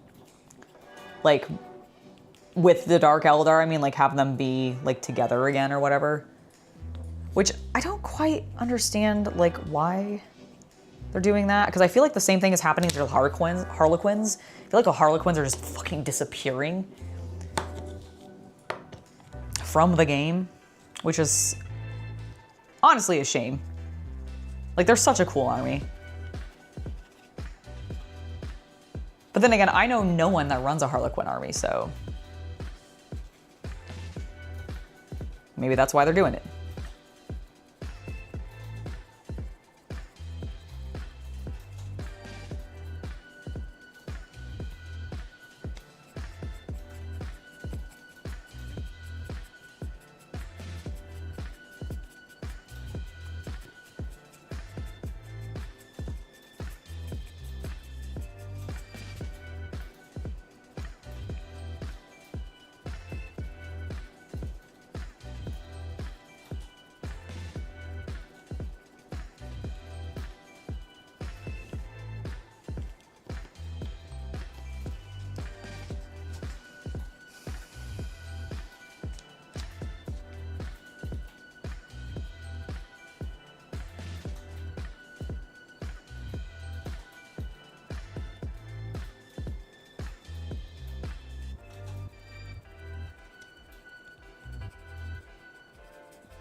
Ooh, excuse me. You intend to have their color scheme as black, dark green, and you want to put the aquarium deco on their bases? That's awesome. That sounds really cool. I think that'd be very fun for Tau. Honestly, a really fun way to like decorate their bases too, using aquarium stuff. I've seen people do that for just like terrain on the play, like on the board when you're playing and stuff, but like doing it on a full base, like for an army, would be sick.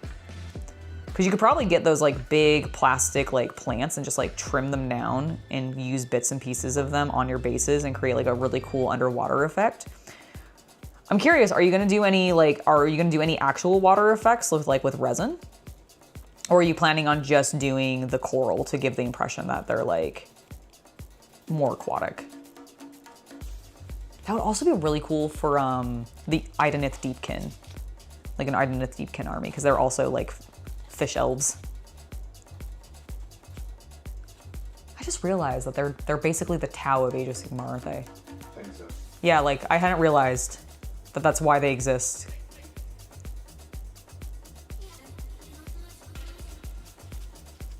I'm kind of glad they didn't do that in 40k, that they're actually a separate species from the Eldar. It would just be another thing for them to lump together into the Omni group that they're turning into.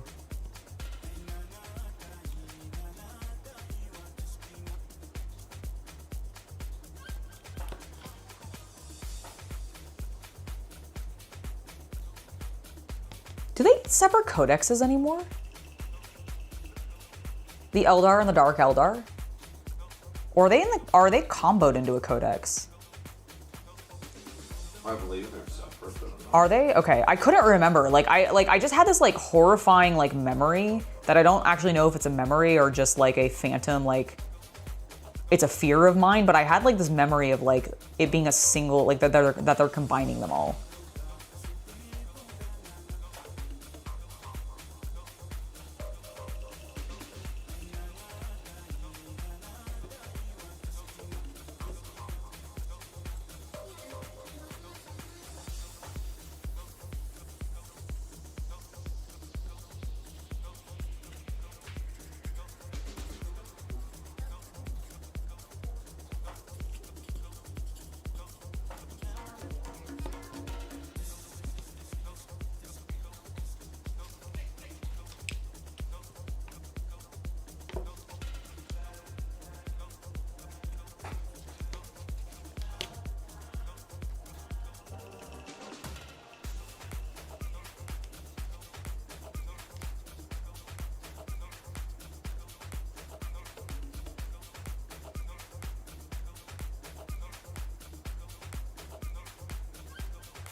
thank you so much. Was that, hold on, let me see if can I click on this? Why is it so small? Why can't I read your name? Let me see who, oh. Tabman? Is it Havman that tipped? The $2? Yes. Yes. Okay, sorry, I couldn't, like, it wasn't letting me read his name and I didn't recognize, for whatever reason, the icon looked different. UNCC are the best, always teaching something. Thank you so much, Havman, for the $2 donation. I really appreciate it. It was very kind of you. And to everybody else who has donated today, thank you guys so much. I know some of you aren't in chat anymore, but I still appreciate you. And if you watch this back later, I hope you get to hear this additional thank you message. But you guys are awesome. All right, I think we are good on the gray on these three. Let's go ahead and do some green.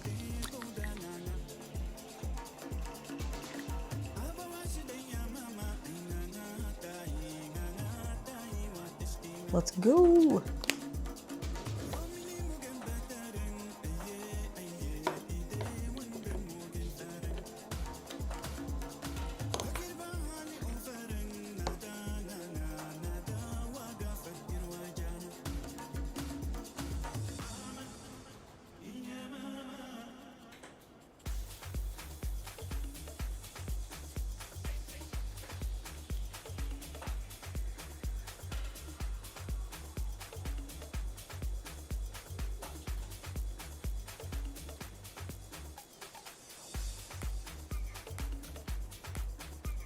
Yeah, I really like what this green subtly does to the stone. It just gives it a more natural appearance. I really like it. I think it just gives it a more like weathered experience, or a like aged experience. Experience? Look is the word I'm trying to say. I don't know why I was stuck on experience there. Which I like.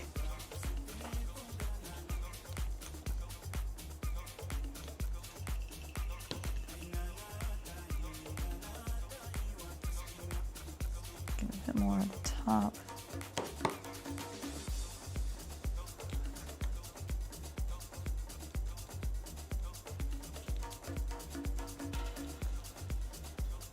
There we go.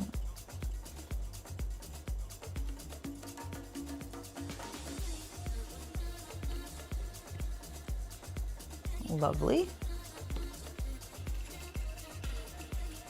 Okay. That one is done. Let's do the next.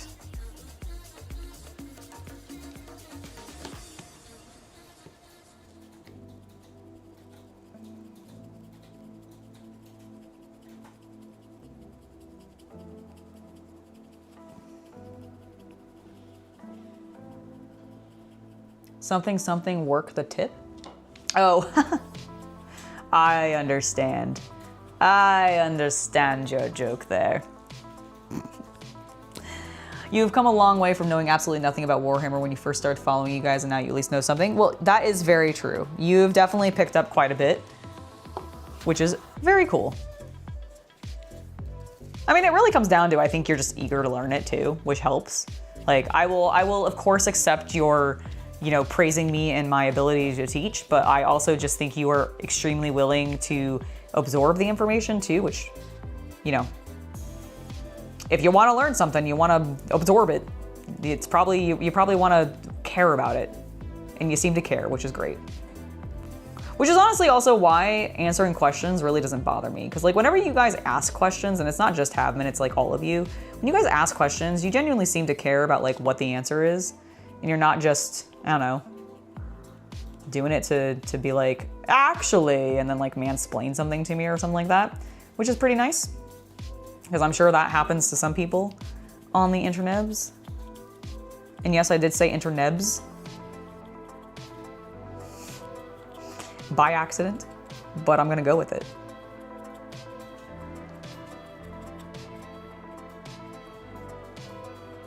Okay, I think that one looks good.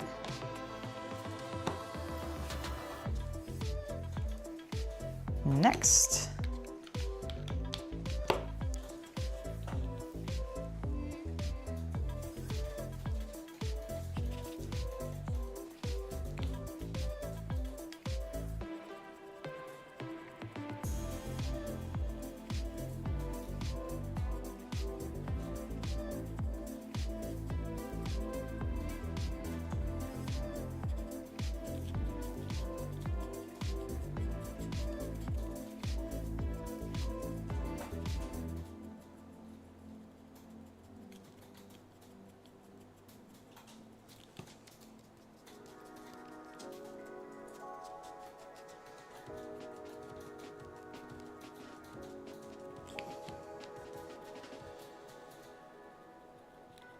Oh, good. I'm glad that we make it fun and entertaining for you to learn. That makes me happy.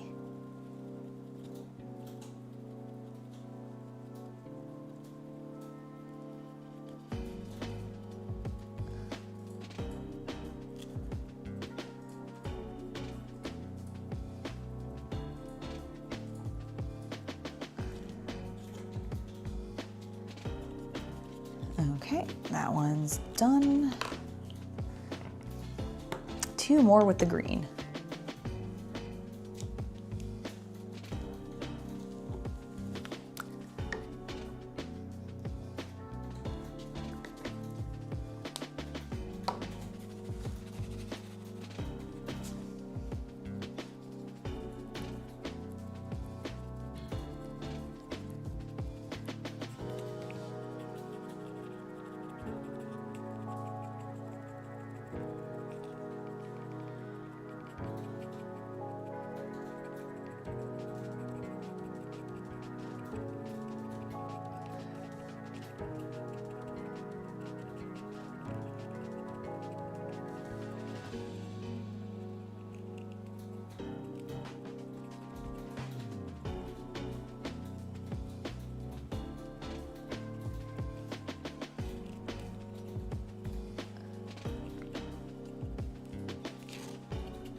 There we go.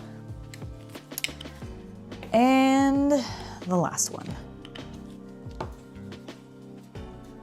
And then we can do a quick wash or 2. And we might actually get the pillars done on this stream. Wow. Wow. My gosh. Who would have thought?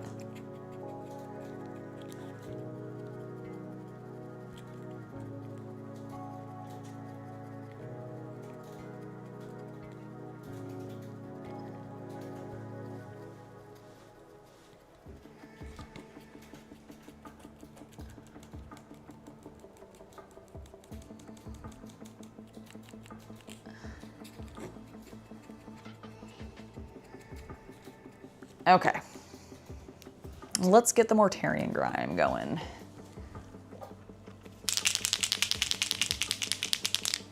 What year was Warhammer created?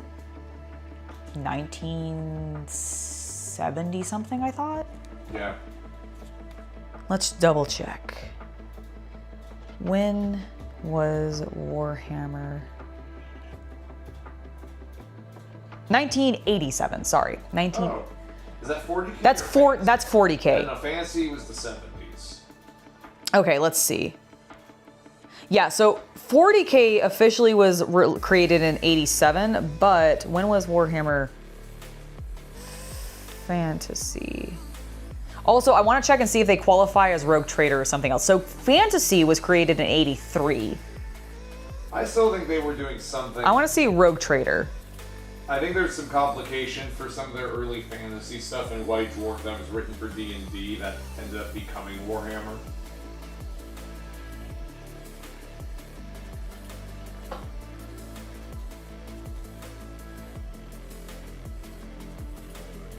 I don't care about the video game. I want to know when 40k Rogue Trader was made. No. Oh my god. No, you cannot romance the sister of battle in the game either. It's very upsetting.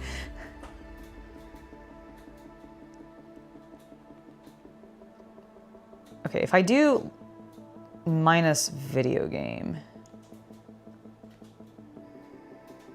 I think that'll remove Owlcat's Rogue Trader from this search, but I don't remember. No, it did not. Oh my god, you suck. Okay, I don't know when Rogue Trader first came out, but... Rogue Trader being in the 80s makes sense. Okay, well I think they both were in the 80s then, because according to the internet at least, they tell me that Fantasy was created in 83. Does that mean GW is doing stuff prior to that? Potentially, I don't actually know.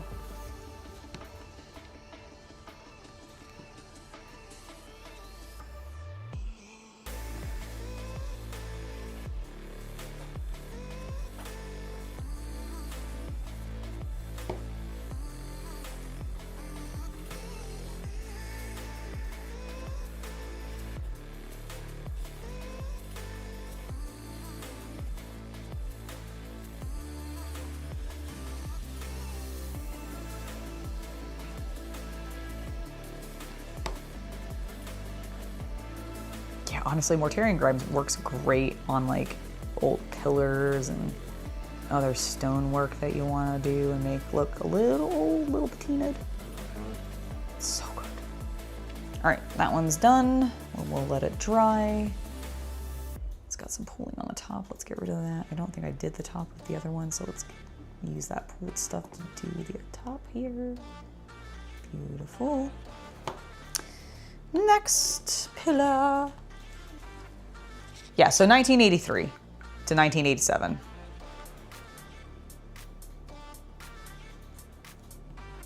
Yeah, Games Workshop was in its initial start in the 80s, it seems like.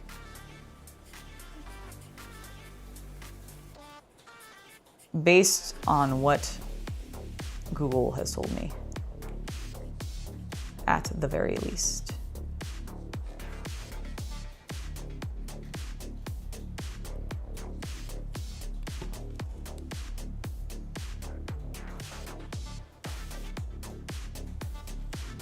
Okay, so Rogue Trader was the one in 87. That makes sense. It would track that it did, because I feel like I have like some miniatures from that era. Thought the packaging says like 87 or 88 potentially on it or something like that. Definitely not the 90s from what I remember of it, but it's been a while since I've looked at it. All right, that one looks good.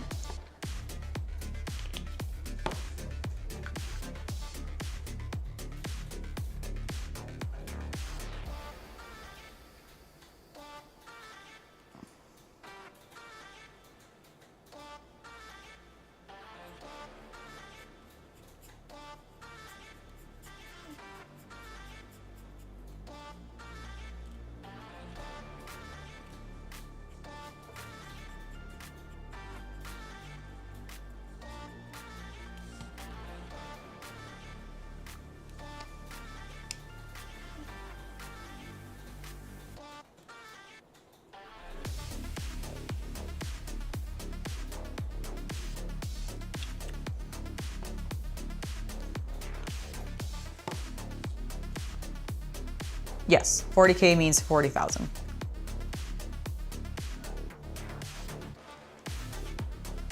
Because Warhammer 40K takes place in the 41st millennium.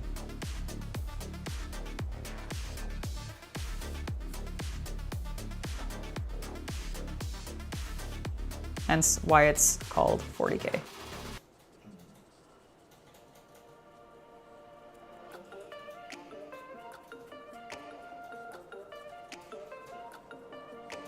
And why whenever you hear people refer to 30K, they're talking about Horus Heresy.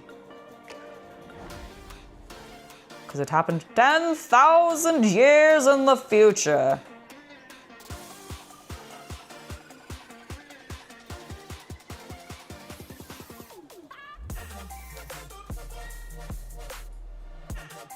Well, technically, I guess if you're referencing it from 40K's perspective, 10,000 years in the past. But from our perspective, 30,000 years in the future.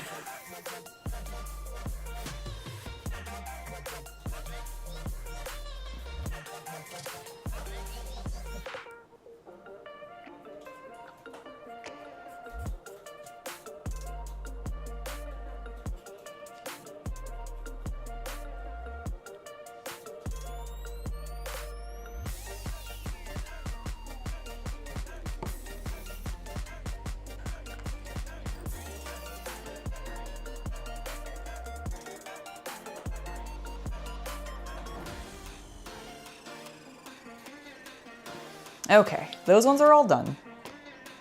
Which means that we can grab our first one, and I can grab my Nuln Oil, and we can actually see what that looks like now, because it's dried.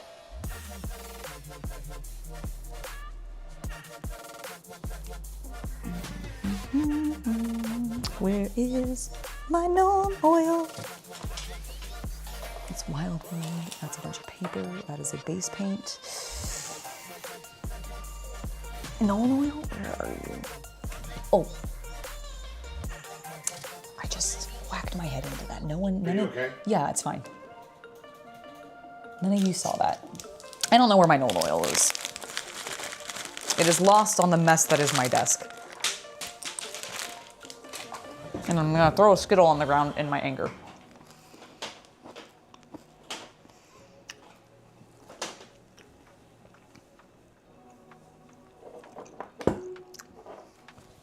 It should be really easy to spot. It's like mostly empty. Right here? Yes. The Krieg's guardsmen were hiding it from me. How rude of them. Too late. I already bumped it. That's fine. All right, here is our dry one. Let's go ahead and now do a black wash.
Let me adjust that camera real quick for you guys.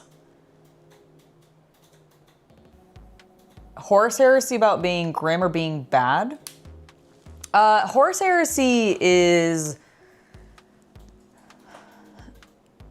the main story for the Imperium of Man.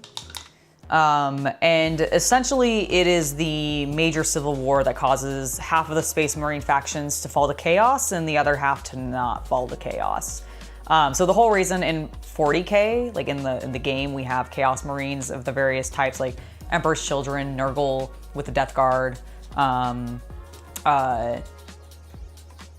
World Eaters, as well as the Thousand Sons.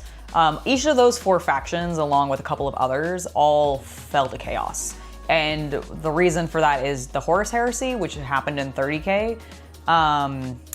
Basically, to give you the briefest, most basics of rundown, one of the Emperor's sons, Horus, hence why it's called the Horus Heresy, was seduced by chaos, corrupted by chaos, and turned against the Empire or the Emperor because of chaos. Which is also partially, mostly the Emperor's fault, because if he had just spoken to his sons, it would be fine, but he didn't. And so shenanigans happened. Chaos infiltrated some of the Space Marine chapters through a variety of different means. But it happened, and half of the factions fell, or half of the chapters fell. Half of them stayed loyal. It made for a really good game. You could have half of your armies chaos and the other half good guys, and it would make real fun, and it was just an even nice thing that they did. But that's what the Horus Heresy is. Basically it is the Space Marine Civil War that lasted till now. It's still going on technically. No, technically it ended after about 20 years. I mean, I guess technically, but chaos is still doing things and the armies are still fighting each other. So wars can end and enemies exist. Did they actually stop fighting chaos at any point? After it became a different war. Okay, fair enough. It's fair enough. It is a different war, but it's basically a continuation of the existing war, just a couple of key players are dead. Mainly Horus the Emperor and a number of other Primarchs.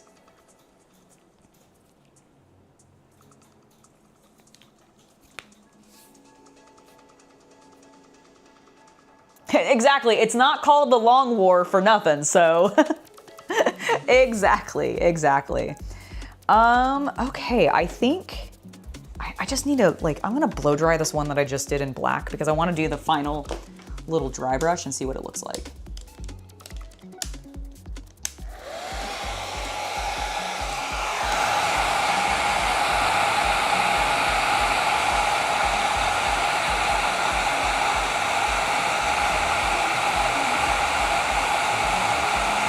Oh, that's right. It was the name. Like that was a rule in, is it Veterans of the Long War? True.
Drive faster, damn you!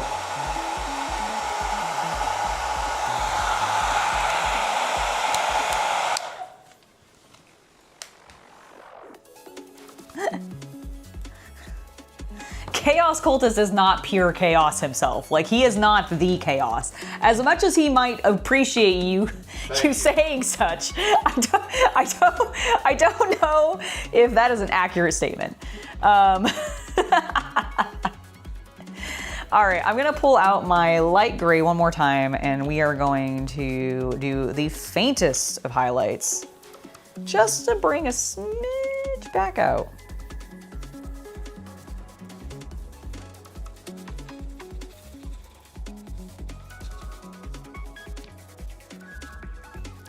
Too much, too much, too much.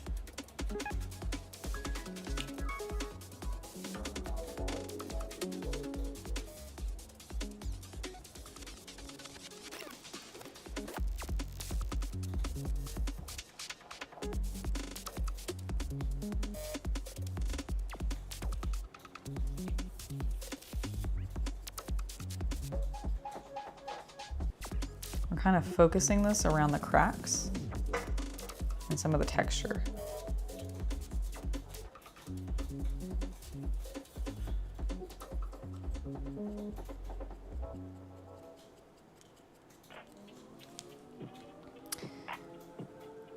Did I even really need to do that? Yeah, I think it did help along the base especially.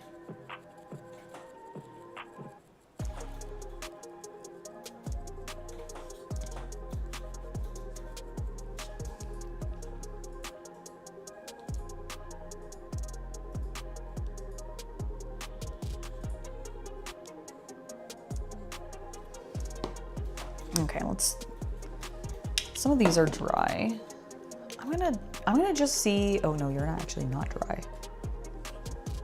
Ooh, and you have a weird streak. No, oh no, get away. All right, fixed it, kind of. It weirdly took up my dry brush. Not the base color or the primer, but the dry brush. That's kind of weird.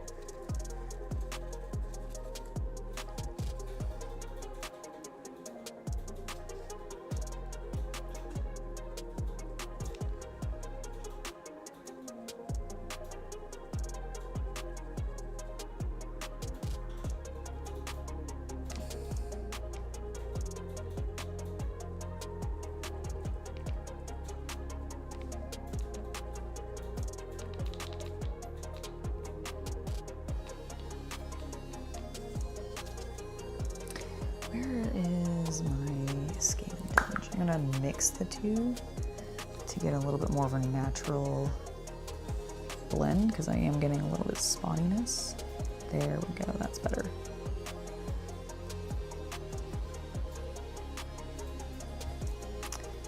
Okay, and then where is my finished one? Because I kind of want to do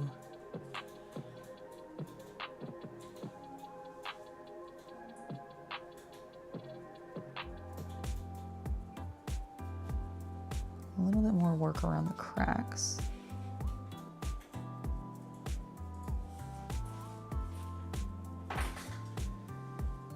I just had the most abiotic factor thing happen. What happened? I was trying to figure out why power kept flickering on something. Uh-huh. And it took me a few minutes to realize it was because Chester keeps walking in between the laser beams. Chester!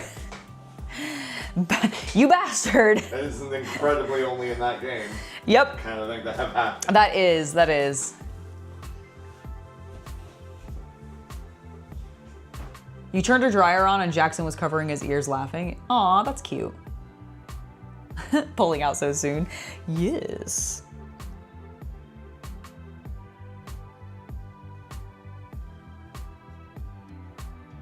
Okay.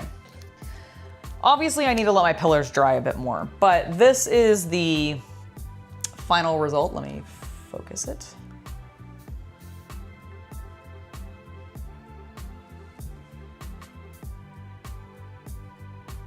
And I think considering we started with a flat, light gray color tone, that looks pretty fucking cool.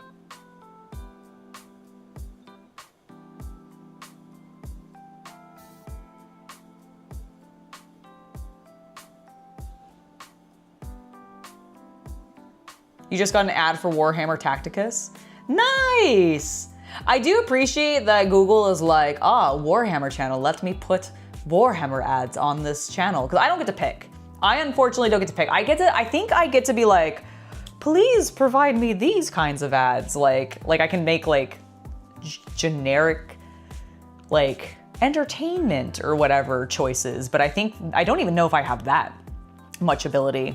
But okay, I think that is going to be it for me today. Thank you guys so much for joining me on this sort of weird little hobby stream that I decided to do. I really wanted to build these up because I had just gotten them and I thought you guys would find them interesting. And then because I knew these wouldn't take very long and I didn't want to swap over to like doing this build at my other desk where I could then game afterwards, I was just like, you know what, I'm gonna paint some D&D terrain. So I hope you guys enjoyed. Thank you so much for hanging out with me today. I am going to go ahead and end the stream. I need to figure out what the heck we're gonna do for dinner, and then you will not see me tomorrow. Normally I do stream on Saturdays when I'm available to, but not tomorrow because I will be at an NFL game. I'm going to see a pregame or a pre-season show of the 49ers versus whoever the LA team is because I can't remember off the top of my head what they're called. I want to say Lakers, but I think that's a basketball team. So I'm going to say, I don't know. You guys can fill it in for me. But I'm very excited for that. So I'm going to be busy on Saturday. You guys will probably see, like, if you follow me on Instagram, you'll probably see photos from it and such, because I'm sure I'll share stuff to my story. And I, of course, plan to get some stuff in the stadium bathroom for spicier stuff. But like, that's pretty much all I got going on. That's all I got going on tomorrow, and I'm really looking forward to it. Sunday is my day off. Monday is my other kind of day off, and then we'll be back Tuesday. You can expect me to probably be playing more Dawn of War on Tuesday. I think I will have given myself enough time between my frustration with how shitty I was at that last mission, and I will do better on Tuesday. God damn it. By the Emperor. But so that should be really fun. I'm looking forward to that. And then more than likely we'll continue Winter Assault through the next week, because if I do get the Order campaign completed, I do think I want to probably play through the Chaos campaign, or the Disorder campaign, I think is what they call it, before I go ahead and just like put a little bit of a longer break on Dawn of War for myself, because I think at that point, like, I want to do the Dark Crusade campaign, but I may need a little bit of a breather in between, because I don't know if my brain can handle that much RTS all at once, and I've already been going hard already. So I think we'll probably wrap up Winter Assault. Once that's wrapped up, we will pause on Dawn of War, unless I'm just like really rearing to go, but I have a feeling I'll be a little tired. And then we'll probably very soon get started on hobby content that is whatever my next big project for the channel is. My expectation, and this is not a guarantee, but my expectation is to possibly starting to work on Mortarion, so that might be the next build stream that we do is like maybe starting a Mortarian and everything, but I might also just continue to do fun little painting streams of random D&D terrain. Because like I said, I have been really enjoying the D&D game that I've been playing in recently, and it would also allow me to continue to work through all of my beautiful gray plastic that is unpainted, and I can make it more gray, but with the proper gray colors that I want. All right, that is me done. I am now completely out of things to say. Goodbye, everybody. Thank you for hanging out with me. It was lovely to be here with you all, and I hope you all have an exceptionally wonderful hobby night. Bye.